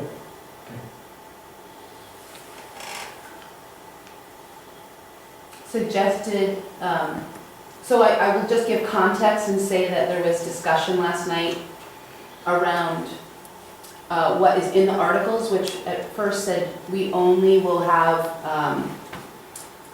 protections for schools to not close for 2 years. So there was a suggestion to switch it up to 5 to stabilize school closures from happening for at least 5 years after the merger. The second point was looking at language to make sure that we were creating as much democratic process as possible. So that affected towns. I want to say something. I hate talking about this stuff, and now that I've gotten all the meetings recorded, I hate it even more, but I'm going to say it. So the challenge is that if multiple towns, if we're going to have this discussion, right, that Brattleboro gets 5 votes, there's an additional discussion about you could actually have the majority of votes outside of your town close your school. Yes. But wait a So- second, I thought the last line. Well, that's how it used to be. So what we're trying to do is build something into it that basically says, we need to consult with the town impacted. So that's what this is attempting. What happens if the said town says no, but the other voting parties say yes? What's the protocol for that at that point in time? That was discussed as well. Do you want to use all your wisdom, Christina, now? Well, this would mean that Would close. it would, no, That would wouldn't close, because that one The town has a entity veto. has said no. Yeah, this is happening in Frank's district right now, is people are trying to say Jamaica should close. School board members are saying Jamaica should close, and Jamaica is saying, wait a minute, this is in our articles of agreement, we get a town veto. I mean, is that kind of what's going? I think so, Yeah. So, and Jamaica's saying, no, we have a veto, we get to say when we close. Their articles are terrible. They're so vague. So I have a quick question about, because my understanding is that the at-large voting structure right now is beneficial to the small towns. And so, even though it is at-large voting, so I'd love to see what the proposal was for the directly voted. How is it beneficial? Because There's somebody, Because the representatives, even though they're voted on at large, yeah. outnumber the reps from Brattleboro. And that's something we couldn't have negotiated at the study committee level, because there weren't the votes for it. But the state has sort of done it as a gift, I guess. And, When you say at large, The majority of the voters are from Brattleboro. So they are, but they're still deciding between two candidates from your town. So at large means the whole populace within the school district votes on these candidates. The trick is that all it is a residency requirement, that 2 people come from each town. In at-large voting, even though somebody is elected as a resident of Putney, you're not allowed to represent only Putney. Because you're elected by everybody, you have to represent everybody. But if you hope that somebody's hometown bias will help in maintaining small schools open, that's a more acceptable, voting structure than directly voted reps. But if the numbers stay the same. The problem with at-large voting is that if you have 2 candidates and one tends to be more sympathetic to the way the large town wants things to go, Brattleboro is going to be able to choose which of the 2 candidates is elected. So, it's, which is less evil for the small towns, I don't know. We have to see it in practice, really, to see if it worked. Or have a good idea of the background of the person. Sure, and The depends people on who the candidates are. Right. And you also need to be aware going forward that merger is going to increase the cost of education. Okay? Right. So there's going to be stress on taxes. Taxpayers will be more up in arms, especially if you don't allow schools to close. More money will be spent on education. Taxes will go up. And so this was sort of the two-way punch that I think we all feared would lead to small school closure. But I mean, these are sort of intricacies in this merger that it's going to be a mess going forward. But, I have to say that I articulated that at town meeting, my concern. Comment had been that that's not what the data showed. And now I'm sitting in meetings with transition board members who offline have told me they're reviewing the budget and they're getting ready to make budget changes. And so I'm in a difficult place. Yeah. I'm in a difficult place because my goal as a human being is to get people to work together and not see each other as competitors and to see each other as allies. And so I'm trying to be like, how do we name the challenge of the structure without demonizing each other? And so this is the thing that I just want to keep naming as long as I can, that we're about to have this in our laps. So I have one other question about the divorce clause, because I jumped ahead. We haven't talked about that. You haven't talked That's about just it. a Dummerston kind of concept You threw that in there? that I've thrown in there at Jody's behest, so. I did have another question, I'm sorry. Yeah. Should you have some wording in the top and specifies also not only transportation time cost and impact to the education or environment for children in general, what that closure would do to the mindset, or, if you are driving on a bus for an hour every morning to get to your school, what that means to the child who's sitting on a bus for an hour, and how that impacts their well-being as a child. I think we should add one more thing too. hold on a second, please. Use the original wording again. The environment. Transportation costs? Well, the environment and the whole body experience for a child in the education process, like taking a child from Putney, who's been here all their life, and because it makes more sense to move this classroom here, how does that impact that child's getting to and from school, in interacting with the other children, sports, after-school activities, it's the whole body experience, not just a classroom in a place. I will require a keener mind than mine to think of a word to include there. I wonder if that is better covered under the first sentence, because that would be determine student and community impact, and I think that is really, that second line is so much less important than the first line. I think the pieces that you're talking about are really, what would it mean to have a child on the bus 45 minutes each way? I mean, kids in Dummerston do that now, and it's not optimal, but 45 minutes each way and impact on their ability to participate in after-school sports and things like that, that maybe that could be fleshed out more in the first sentence. I also had a question about what is the latest, is there some reason this vote has to happen at the end of June for the articles?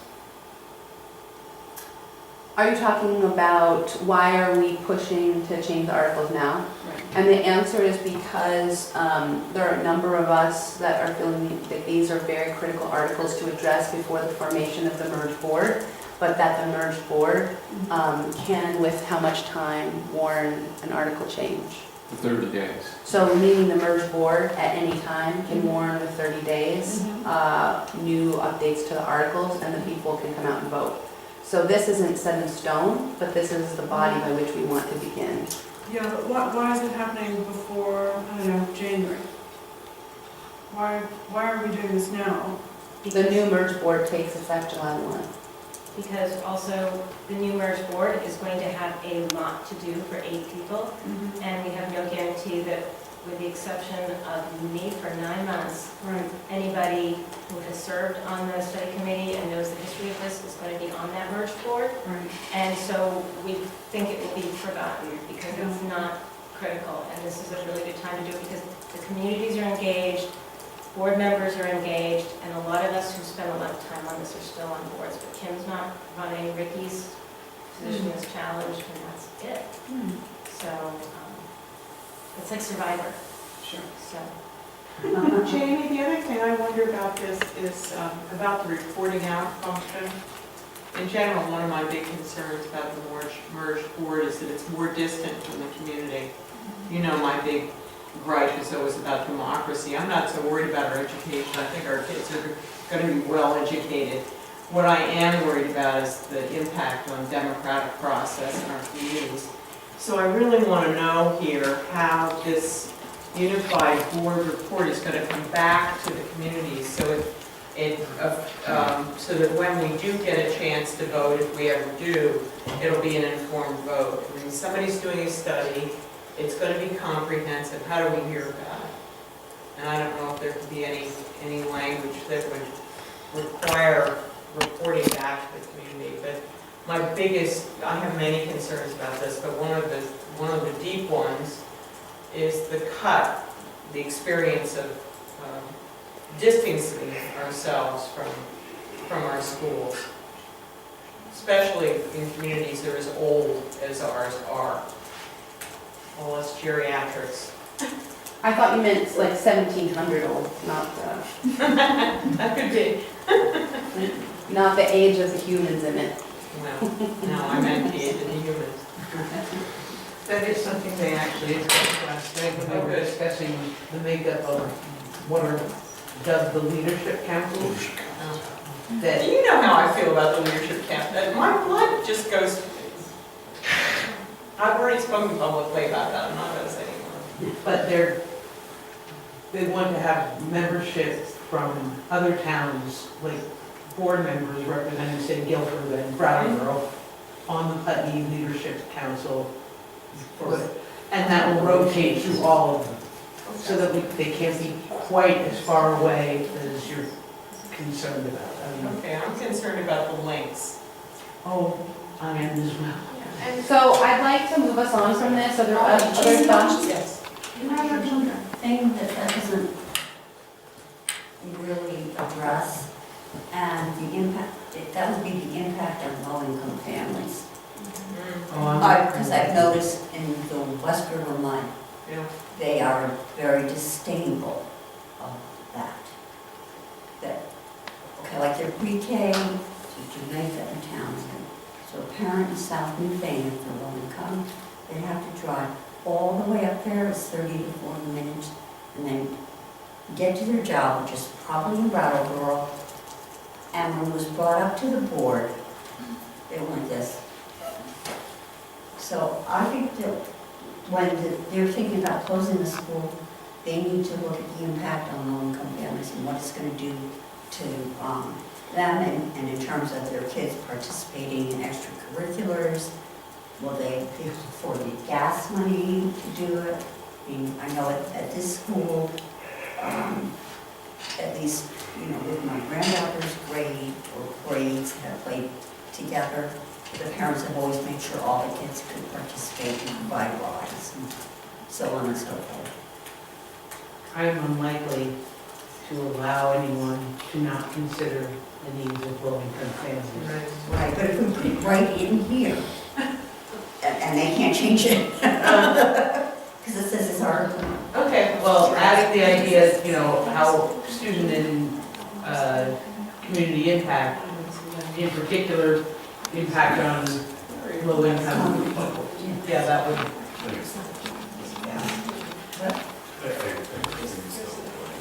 So this is what I'm doing, I'm highlighting suggestions in orange, Christina, so that we can talk about them. Can we move on, or are there additional comments on closure of schools? it is definitely what we're all afraid of, but I think we can move on. So the grade configuration was above it. For the purpose of these articles, the words restructuring of grade configurations, restructuring in any grammatical variations mean eliminating all classrooms for any grade or grades pre-K through 12 operated at one or more schools and requiring children in the grade or grades to attend classrooms located in a different school. This article does not apply to classroom reductions based on student population if at least one classroom per grade continues to operate. This was raised because there was a concern that an individual school may have a class of 28 one year and a class of 12 one year, and this article is written that really hamstrings the principal and the teaching staff from doing appropriate movement within the school context. Is that correct, how I said it? Yeah. No restructuring of grades operated will be made in the first 2 years of the unified union operation. Proposals to change grades to operate must undergo 1 year of study to determine student and community impact by the unified board. The study must include at least one public forum conducted in the first 6 months to receive community input on the change in the grade operation. Be supported by a unified union board majority. Any grade configuration restructuring proposal shall require the affirmative vote of each town affected by the grade reconfiguration proposal. I know I want the language of undergo 1 year of study to get strengthened somehow. I don't know how, but it needs to somehow reflect that if this grade configuration is being suggested for one school in particular, one of the fears that has come up is the closure of the Dummerston and the Putney middle schools. Yeah. So if there is a suggestion of cost savings by that kind of suggestion, that I really want to see that the communities primarily impacted would not only be a part of that process of the study, it doesn't define geographic location,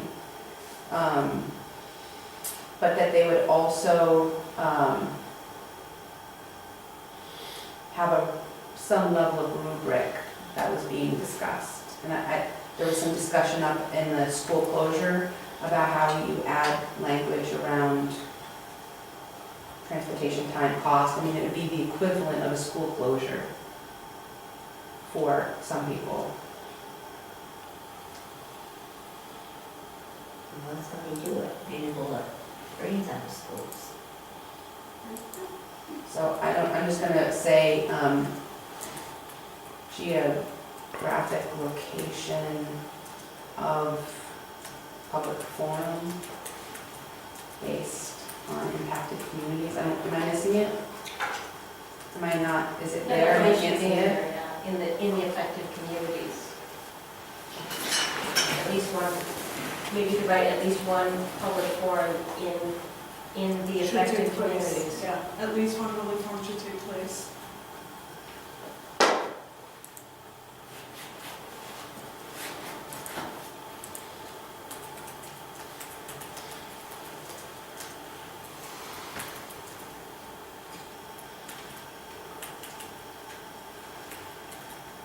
I don't know how to do that. Is that correct grammatically? Does that make sense? Because if they were going to take Dummerston and put them in Putney, Putney might have something to say about that. Yeah, you need an article for impacted, should take place in the impacted community, Take place. in the,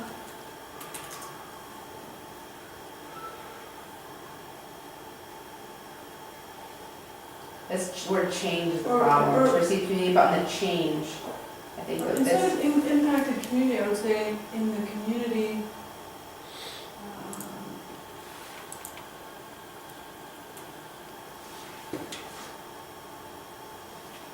I would say the affected instead of impacted.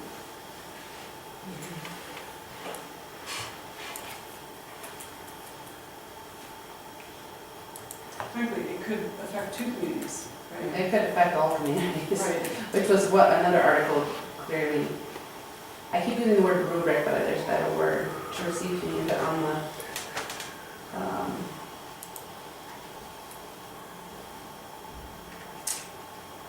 I don't know, it seems to me it needs to reflect whatever the school closure one was. On a proposed change in grade operation. Yeah, proposed, sounds good. But it's like, to me, the question is, one of the problems I have with this whole process is that there is not a systematic way of doing analysis and comparing apples to apples that I have been able to identify. And so I'm just trying to figure out how do you, if it's not the Agency of Education or the, They won't give you any. if they won't give you details, then we can be smart enough to give ourselves details. So that's the struggle that I'm having, and I don't know how to articulate it, so I'm just putting it out there as a community problem for all of the brains in this room, if people see it as such. No, what you want is some kind of requirement that they analyze data as opposed to just fluffy sentiment. Is that what you're talking about? Yeah. Yeah. But it won't always be data. How do you measure the impact on a child because they can't play football? Right. Soccer, I guess, because Yeah, right. Putney doesn't have Right. a football team. You can't Right. measure that because you'd have to be able to see into the future. And you may have trouble getting the data from the agency, the unified administration, frankly. Yeah. So, I also, growing up in this school, there were many years when there were double classes to get by with a smaller class grouping. So even though this year it's 2-3, next year it might be 3-4s are grouped, but that grade combined helped get everybody where they needed to go throughout the year. So if you're specifying that they have to have at least one grade continuing to operate, you're locking yourself into not allowing the school to adjust for a smaller grade configuration that would have a plan going forward for the years after that. Well, this was directly to address what you're talking about, to allow for that to occur.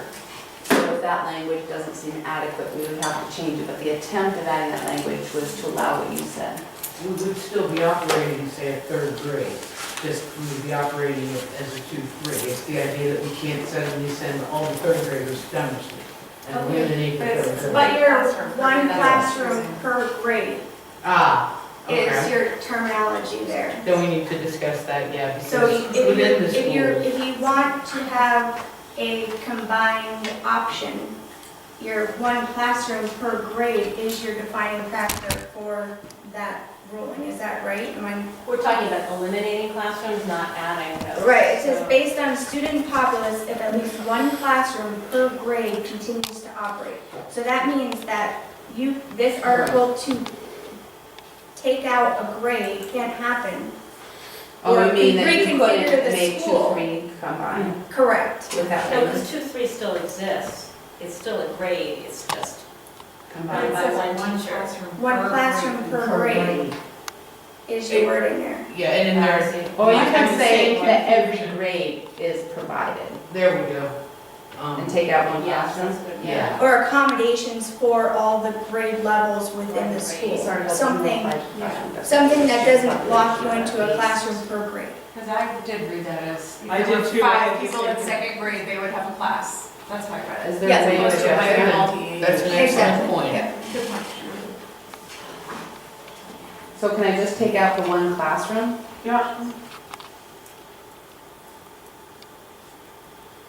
This article does not apply to classroom reductions based on student population of at least one, no. Class. But not Each one. grade, at Each each grade. class, Each grade. one class, yeah. the Yeah, one- each grade. Class per grade continues to operate. Yes.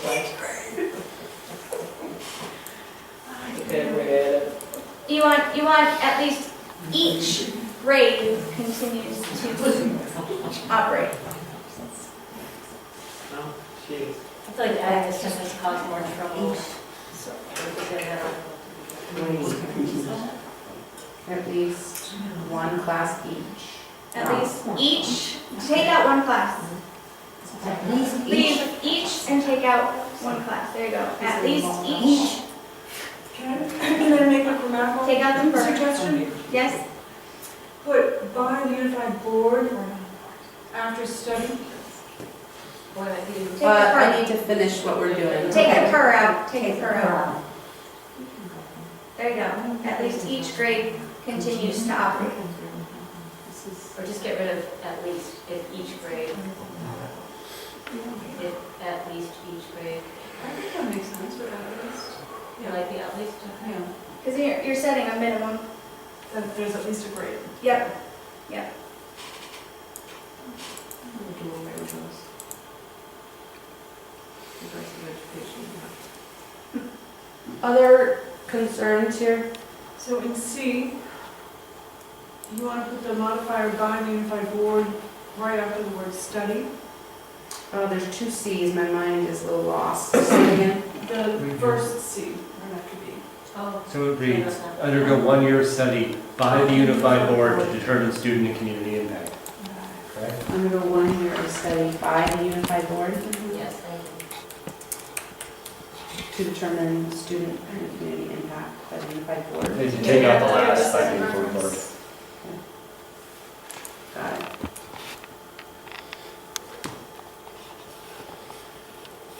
Okay. And then you need the word that in front of should. Well, can I pause this for a minute? I don't know that that level of detail we should get into right now. We have quite a bit to go over, and I think Tim, from my experience, is very well suited to being a good editor, and so as Christina, and so we might enlist some folks to correct these kinds of things. What I really want to capture at 8:38 is people's larger concerns. So if there are big things in the closures and the grade stuff, that we might just name that now, so that we can move on. We're probably gonna lose, I think Doug's let me know he has only so much video time on his machine as well. Other thoughts on grades to operate? Big things? I know this is probably inappropriate, but I have something I want to say in general about where I think the town is in relation to this whole process. And something I'd like to say to the board about that, but it's not at this level of detail. And I don't know if there's going to be a place for that. Editing at this level, to me, it's just kind of not where I'm at. So, I don't know if that's going to be. Ask Ann the appropriate time. And will there be a place this evening for a general comment about my perceptions coming out of town meeting here to the board tonight? that may or may not advise what you wind up doing in executive session. Because I'm not going to be privy to that, I'm not asking to be privy to that, but I do want to summarize, if I can, what I felt and heard during the school board section of town meeting. I don't see any reason why we can't make time for that. Okay. We just, depends on when we want to stop working on this, but the things that we've pointed out here seem very small. But yeah, you just found something that, gee, you're saying we'd have to keep the third grade open for 2 Right. kids, and that's Right. not reasonable, that's Right. fiscally irresponsible. So, I guess, how much more of this do we have to get through as controversy? The 2 big ones is just understanding the leadership councils, and then I think the representation, it would be really nice just to hear from folks what their thoughts are of us shifting from 2, 2, 2, and 2 to 5 and 2 and 2 and 2. Okay, well, let's get through this, and then we will have a sort of general. You got some bandwidth, Julie, to say that in a little bit? Yes. Okay. Are you ready to fall over? So I think the next important one, if people are okay moving on from grade configurations. Is that true? Can we always send comments to you afterwards if we Yeah. so choose? What's the rules on all this? Can anybody who wants give me their email and I'll send this to them? Is that how that works? It's a public document, as long as you realize that these are just what we're working on, and the other towns will get to say no or argue with us, but these are the things that you're telling us that are important, and these are the things that we are going to want to present. The next Thursday in this room is the transition board meeting at 6 o'clock on Thursday. So we're going to be talking about this in a big group. Great place to show up. So just, what are people's thoughts on the representation issue and what the Putney Central School representatives to the transition board should articulate? Could I just make just what we did in Dummerston, was we talked in general. We did go into executive session because to me it resembled a contract negotiation to a certain extent. And there were numbers that Dummerston was willing to consider and willing to not consider. And I think if it's on, in public knowledge, your ability to discuss, to have an open discussion, and if they know what your ultimate number is, it doesn't make for a good negotiation. So that's what we did in Dummerston. I'm just throwing that out there. Does this have to be discussed while you're videotaping? It's an Or is- open meeting. Yeah. Okay. There are some things we must do in an open meeting, and some things we are prohibited from doing in open meeting, but most things we have to do in open Okay. meeting. And when you do things in executive session, the public is not able to attend, correct? And you can invite anybody in you would like to invite, but everything stays in this In the room. room. I, for one, am interested in hearing some guidance on this, because I feel like there will be options that are not on the table based on what is legal. So I think there can be a lot of speculation. I'm certainly interested in that feedback. But I also know that there may be things that just aren't possible because they're not legal. So I'm interested in hearing. Yeah, that's why. But I think this portion of our meeting here is to hear if there are concerns and feedback and considerations to bring to the transition board. And correct me if I'm wrong, Christina, but the study committee was told that the original hybrid model they came up with was not legal, No, or it possibly not legal. Well, it Yeah, I hasn't been know. tested. I know. The original hybrid model was 4 Brattleboro, 1 at large. The 4 representatives that are voted on by Brattleboro, they represent Brattleboro. 1 at large that could come from any town, and the small towns each got 1. So that we think is probably legal, Unless it's challenged. unless it's challenged. Is that But are they proposing going back to that? That, Brattleboro was proposing last night to go either 5 5, to 2, but David Scholes also went to say, then let's get rid of commingled voting and go for 5 representatives from Brattleboro and 2 from the individual towns, but that's not going to be legal, I know that. It's going to be It's not 5 and recorded. 1. We're going to be back to what is, to my mind, terrible, because the small towns have one person sitting in the seat, and that person goes, you have somebody representing a town. It's, So the current proposal is for 5 at large from Brattleboro with the residency requirement, or? with the residency requirement. I don't know what the word at-large, there's no at-large in their proposal. I mean, if you live in Brattleboro, you're a representative of Brattleboro. You're voted on by the whole, No. Oh, you're saying that everybody oh, yeah, If it's yeah. at That's why I large. was asking you to define at-large, because I hadn't heard it used in the context that you Yeah. were using it. So- You're saying that any time that anybody from all the towns gets to vote on people from your town, it's an at-large seat. Okay, yeah. I thought you were And that's some- defining this And language that- above that at is 2 what- at-large. And that, the at-large voting takes away the proportional representation problem, because the court will consider this representative not as only representing that town, but as representing everybody, because they're voted upon by everybody. So that's how you get past the lack of voting power that the small towns have. If you have more residents from the small towns, but voted on at large, you still have people populating that board, but they're not only representing your town. See what I'm saying? That's I'm what very Donna clear Savage because- wrote them up this way because of small town peers. They heard that over and over and over again. And so that's why they came up with the Yeah. 2-2-2-2. I have So, some comments that I wanted to read from Laura Chapman on this. I like your idea of the executive session. She had shared with me some concerns that she wanted me to share with the board. So, Well, I have a comment on this. I think that the reason it's such an interesting question is because we're being asked to merge, which means we're being told we need to have a different point of view. That our school is no longer our school, but it's a school that's part of a whole. And that's a very different point of view. So the question of representation becomes very different. And I think I've struggled a lot with this. I'm essentially not a populist, and not usually the one who thinks that the small town is always right. It just tends not to be the way my politics run.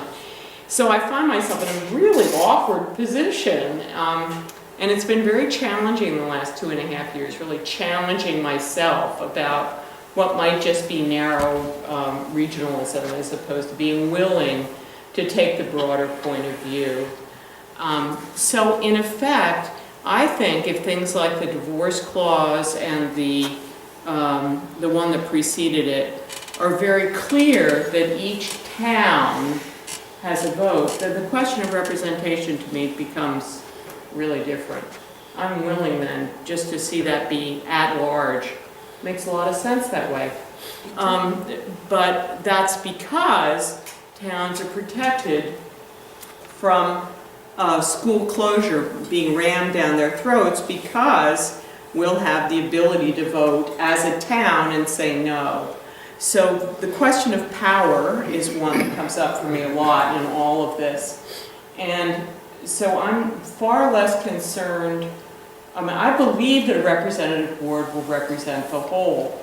I think our budgets are going to get clobbered. I think a lot of other stuff's going to happen. I just don't have any doubt about it, really. But I think it's going to be a lot more expensive. I mean, I'm really not for this at all.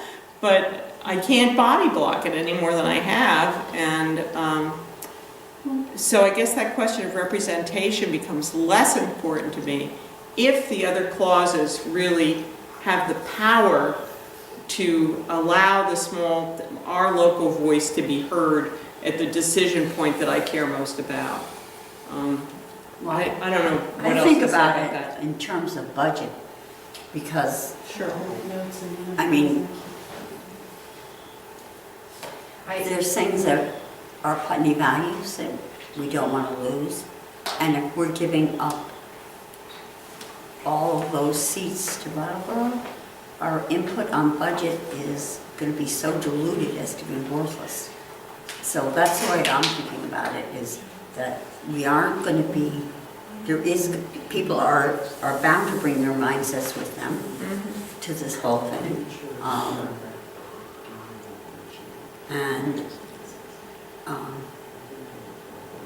You know, Brattleboro's already talking about cutting the budget. Oh, yeah, of course. And Sure. if we are at this 115 thing, I'm not for 115. I'm for everybody at large, or 2222, which is never going to happen. If I were in Brattleboro, no way the plans are. I would be through the roof. I think they're entirely justified in being really, in the same way I'm really angry that our vote didn't count. I'm really angry about that. I am still really angry about that. I think the town is really, when we said we didn't want to. November go- 2017. Yeah, thank you. Because even though it wasn't made clear, that was not an option that was ever offered. Anyway, I think the town is, I think that's what I'm going to say in my speech in a minute. So anyway, that's all. Can I just offer up the little downside of that large Sure. voting that Oh, was yeah. pointed out on the study committee? Ian was sitting next to me when the concept was floated, and Ian Torrey from Brattleboro said, Yeah. and Brattleboro was very conscious of not being the elephant in the room. Ian goes, well, that's worse than anything, because Brattleboro voters decide every seat. Yes. And so it is the piece to keep in mind, which I pointed out the other night, is that they have the voting power. So if they can convince somebody in Putney who wants to close, who wants to Sure. snuff out the budget, I'm only being the devil's advocate. I don't think Sure. that would happen, but, It could. but And I'm no, just I'm saying for that- 2222, but if I were in Brattleboro, I've no Right. way. right. I mean, that's But an we need a easy House and a point. Senate is what we need. We need representational board, proportional, and then we need, with the study. But the with the representation board SUs. would vote the budget, so there we are, right away. I think what I came down with, I was looking through my notes because I started going through my head about the process I'm aware of through the legislature. You make laws, but the budget is your values, and the budget is the body by which the laws that you say you're going to, live by are actually embodied, are carried out. So to me, I was like, how do you then address the budgetary issues? And that to me seems like a huge issue. It's Yeah, I where the agree. conversations around our specials goes. It's like the conversations. I mean, I started thinking this through with the equity piece. Okay, everybody gets pre-K. Yeah. Is that $100,000? Let's just do some math. I love math. $100,000 to run a pre-K program. Well, let's just, what's the scale? Like, what number can we? 150, let's say. 150 per 16 kids. Okay. Just the PCS. So, $150,000 per 16 kids. You want that across the school board, or across the school district, new merged school district, right? Because we know that this is a time-tested, proven issue around equity, access to education, outcomes, we know it, right? So we do that. So how many of the schools don't have that right now? Most of the Green- schools. Green Street and Academy. They have EES though. They have but that's where the snag is. They have EES, which picks up low, they can have a certain amount of moderate income families, but then, So I'm doing budget math and I'm going, okay, so let's say we just add $300,000 to the merged budget so we can have universal pre-K across all school boards, just as an imaginary number. So I'm just sitting here doing and then one of the big arguments that I've heard out of Brattleboro is that it is very critical to them, which is the representation issue, that the towns aren't going to come for their trauma support. They have done a huge amount of work for trauma support. And so the only reason I disagree with the hand waving, Liz, is because I don't want someone to hand wave at me. So when somebody tells me their fears, I just want to be like, okay, I hear you, and I want you to know that I believe in trauma support services. So I think the thing that I just want to, so in my head, I'm like, I'm doing math, and I'm going, things are coming, they're going to shift, and we need to be honest about it, and I want to name some scenarios that these articles are going to be applied to, frankly. instead of imaginary situations. Right, and I just want to speak to the trauma support. I mean, we need that support here. I'm not coming for their support, but I'm really involved as a volunteer here, and I know that Marissa, our counselor, has an amazing intern this year, and she won't next year. And just because our kids don't live in Brattleboro, they still can be coming from situations where they need a lot of support. So again, it's just like the pre-K. It's a proven model. We all would benefit from it, and it comes at a cost. I mean, it goes both ways. I don't see a lot of opportunity for cost cutting with this equity piece. I see a lot of, Sure. I mean, Well, I think it's all great. I mean, I'd love to. right, but I've got some cost-cutting suggestions that involve all of the less auditing that we supposedly are supposed to be doing at the administrative offices. I'm just, at this transition, are you going to go, do we need to leave? Are you going to go into executive session? Is that what you decided to do? I know nothing. We're going to have a brief executive session, yes, because, I don't know, you sent me the whole darn statute, but this is the one in which. 1 PSA 313 for negotiating, for the purposes of negotiating contracts for public information will put the board at disadvantage. There we go. See, in my case, they're always personnel or students, so. So can we do that now? You can do that whenever. Can I just say one quick thing, and then I will be glad to go home. We are happy to listen to you, Julie. My real understanding of where a majority of the town is that I was kind of surprised at town meeting at how angry people still were actually about Act 46, and that our voice still hadn't been heard, and that we've been let down by the Board of Ed, and it looked like we were going to be let down by the courts as well. So I don't claim to have participated well as a participant here at the board meeting, but I understand that now if we have an opportunity to participate in a suit, I think people in Putney would be really happy to have our names included.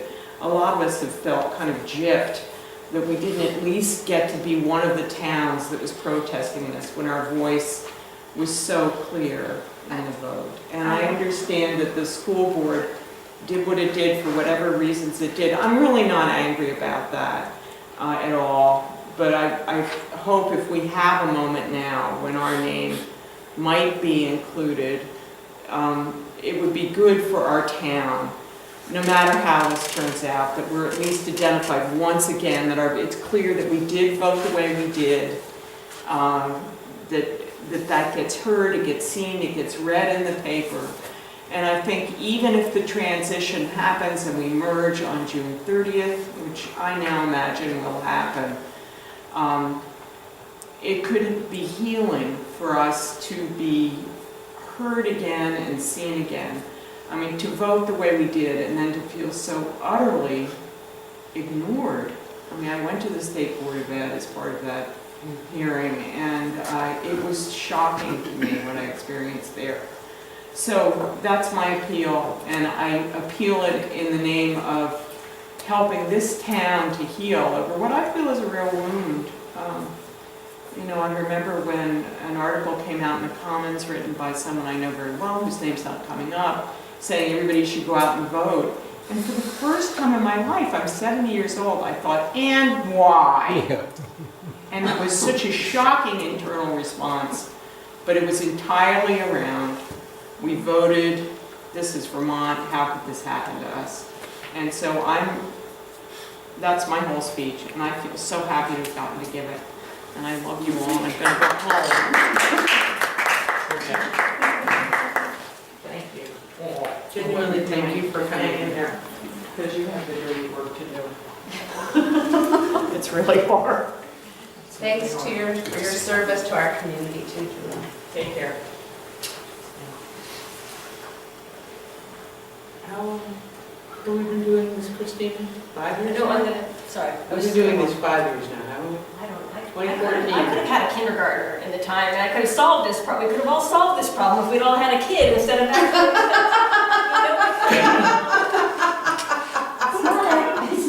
Whoa. Some things I can, okay. So, Oh, Jamie, the thing that, I just can't imagine people not supporting, like, Brattleboro's needs and, but the other part of that is they have the lower cost per pupil than the rest of us. Which I think puts us that's- very much at risk, and they're already talking about cutting the budget. I think that point is a really interesting one, the lower cost per student, lower cost per pupil in Brattleboro. I also know that when we did the calculations on the merged budget, I think they're looking at a 4-cent increase on per $100 of housing value, right? I don't know, but I think that's how it's calculated. And so, I mean, that means that when we propose a budget and all the towns show up on June 25th, and the budget, you know, Right. that means, That's what, yeah, Frank was they were trying to get as accurate as they could without having information from the state about, all the complexities. So that's the latest thing that Frank could come up with, but he said, again, he doesn't have all the information from the state because he won't give it to him. So it just kind of is. Oh, no. Yes. I have one question that, I'm sorry, I've been wondering about this. Going back to the we're not coming for this, is Brattleboro's universal meals situation affected by the merged district? I've heard no. I've heard no, and I don't understand why. I don't either. I'm going to the Hunger Council next week, which the focus is on universal Yeah. meals, and so I just wanted to have a sense of, There was a discussion early on, I understood from the study committee, that there was a belief at one point that everybody was going to be able to get universal meals. Right, And then they that's realized all. that was off the table, and somehow Brattleboro gets to keep their universal meals, but I don't know how. Because of the poverty rate. But But it isn't should be all done as a added district, right? It's all Shouldn't the part of Part of statistics it. be done? Yeah, that's a good question.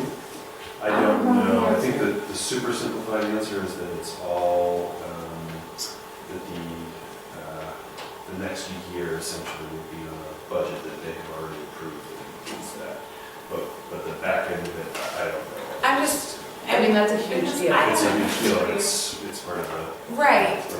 What's the free and reduced lunch percentage in Dummerston? Anyone know?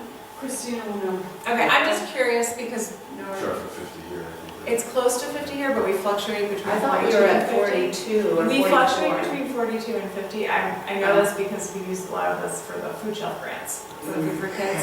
And they don't always, there are a certain number of people who don't Of want course. to get the information. And we know that our true, if It's a people, flood indicator, if, and that's always. Right. That was my own personal question for my work with Food for Kids and the food shelf. And, just as a positive indicator, we started our Food for Kids based on the Guilford model. And now Brattleboro has started it partially based on both of those models. Just want to share that, there is a way for us, obviously as an SU, highly functioning SU, but it has been nice to see how we can make these ideas spread more organically too. I think all of the frustrating and challenging parts of this, there are going to be opportunities for communication. The piece that I would love to see us look at just for a minute is leadership councils, because the place that I'm a little bit concerned about is, imagine this disappearing. So can we have a shadow school board, or is that a rule? It's a leadership council is what you can have. No, you can have, you can have that. You But know can what- you have a quasi-official, unofficial school board? You know what occurred to me as I was doing all this research about how public offices can be created? And this is perhaps a question that you can ask some other attorney, but I don't see any reason why a town couldn't create an elected position for the town that will serve as a representative to, or as a liaison to this unified board. Because a town is a municipality and it can create, any kind of public office that it wants that's necessary to conducting the business of the town. Because one of the concerns that people had when we were talking at the study committee level was, can't these people be elected at town meetings? That's what we're used to doing, and that's why we think town meetings is important. And at that point, Chris Leopold, the attorney for the study committee, said, no, this study committee can't create an elected position. Which might be true, because the study committee is not a municipality, and only a municipality can create a public office. And so, in some ways, these leadership councils were sort of Chris Leopold's compromise for how to create some kind of little shadow, not a shadow government, but you know what I mean, some kind of input committee. But I'd be curious, I would have to talk to some other attorneys about it, because I'm not officially a municipal attorney, even though I've been reading a lot about it. But this is probably an easier way to go about it. You'd have to get every select board to agree to create some kind of public office, and maybe you might not be able to get that in the other towns.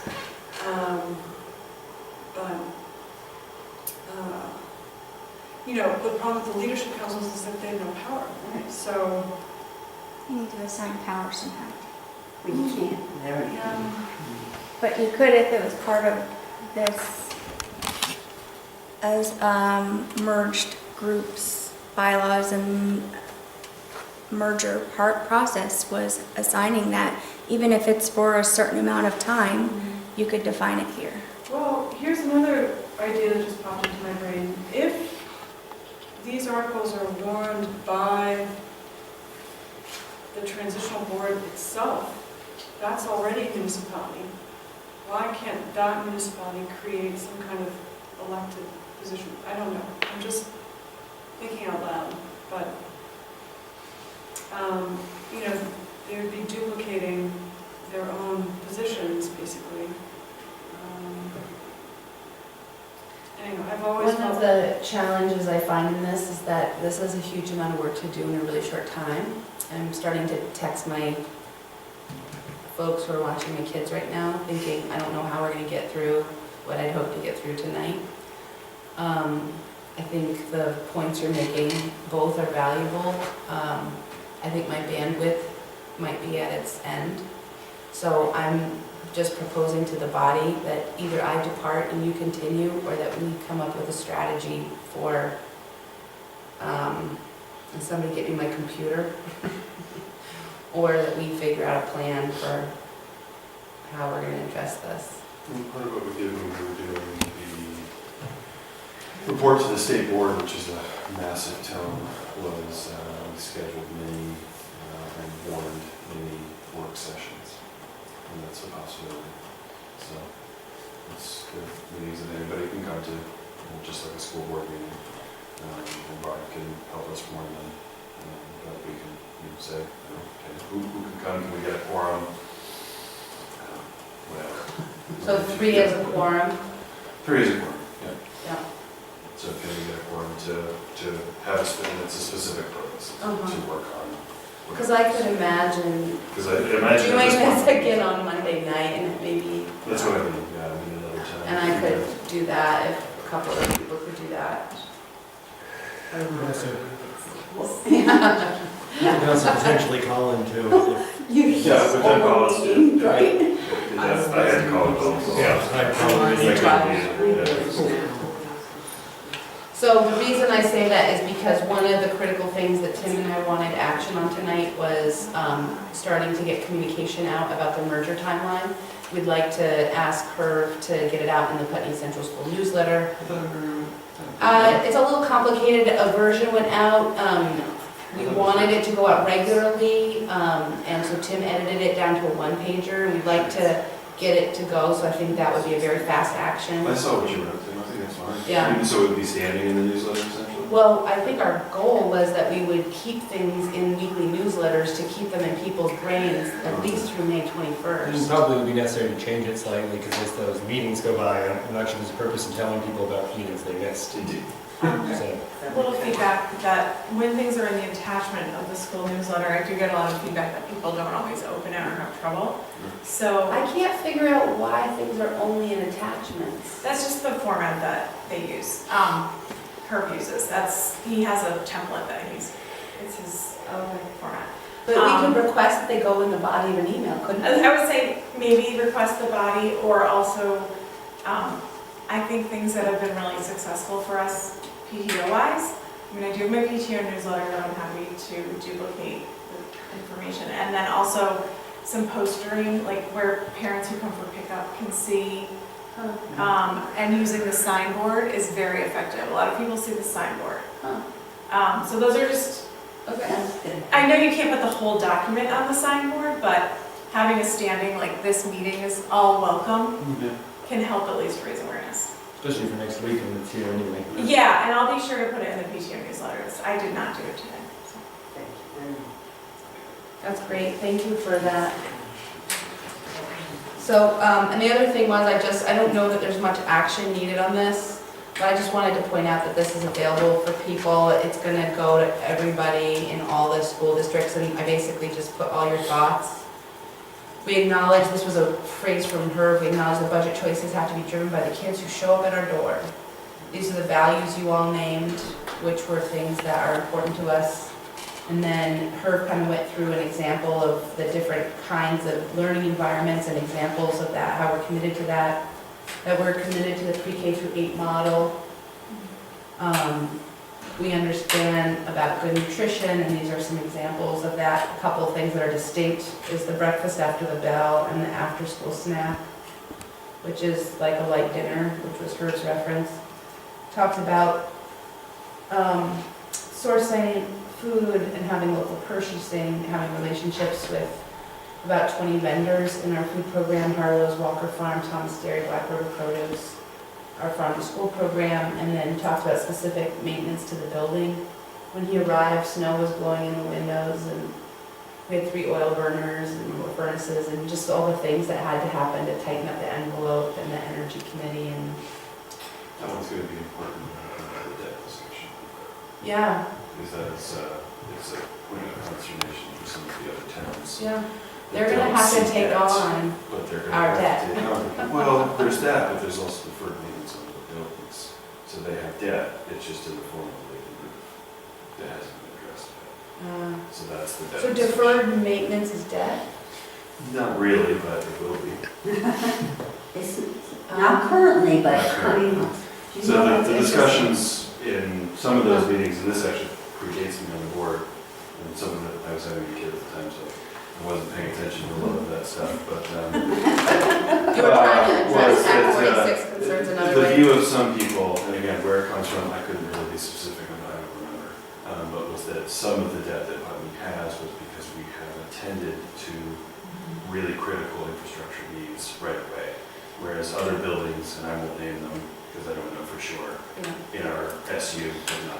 And therefore, they may someday, and we may get a surprise at some merge board Yeah, where such and such school needs a, $500,000 roof because it hasn't been done yeah. in some years. So that's gonna be a budget discussion, but when we get to debt, that's Yeah. one factor that's very important. Has there been a study on economics and the buildings of each? Yeah, I'm pretty sure And- Frank said, I don't know if you Not know. so much, no. Okay. And what We kinda needs to found out happen in the that, next like, 10 years? Yeah. We have like $100,000 worth of stuff that can be done that, doesn't need to be done in Sure. our capital Right, plan. yeah. Like when we have a favorable CLA, we did $60,000 of the list, but other stuff goes on the list. So 2 years ago, The we roof did last paving year. and da. So I don't think there's anybody that has a huge, I don't know about Guilford, but I don't think any of the Brattleboro schools have huge deferred maintenance. We don't have $1,000, it's not. That is what. Yeah, there's definitely. Oh, okay, well, huh. Yeah. Well, the new high school that we're still paying them down. Okay, well, I So I guess the one that has the deferred maintenance is the one that has the biggest debt, but we all own that already, so we've got no utilities there. But there was not a study done, there was only assets, you know, the values of properties and surpluses and debt, so. It is suggested that the government may be hiring someone to do that at the state level, the analysis of properties. Just like when you buy a new house, you should have it inspected. Yeah. Well, this is based on a proposed bill to fund school construction projects in a particular way that gives second priority to any project that will close a building. I have it somewhere, it's each wherever the heck, and I think they're keeping it quiet for the time being. But it is in committee, and it's to restore state funding for construction projects that there has been a moratorium on since 2006. First priority will naturally be giant expensive disasters, roof cave-ins, that kind of thing. Second priority is for any project that is used in order to stop using another building.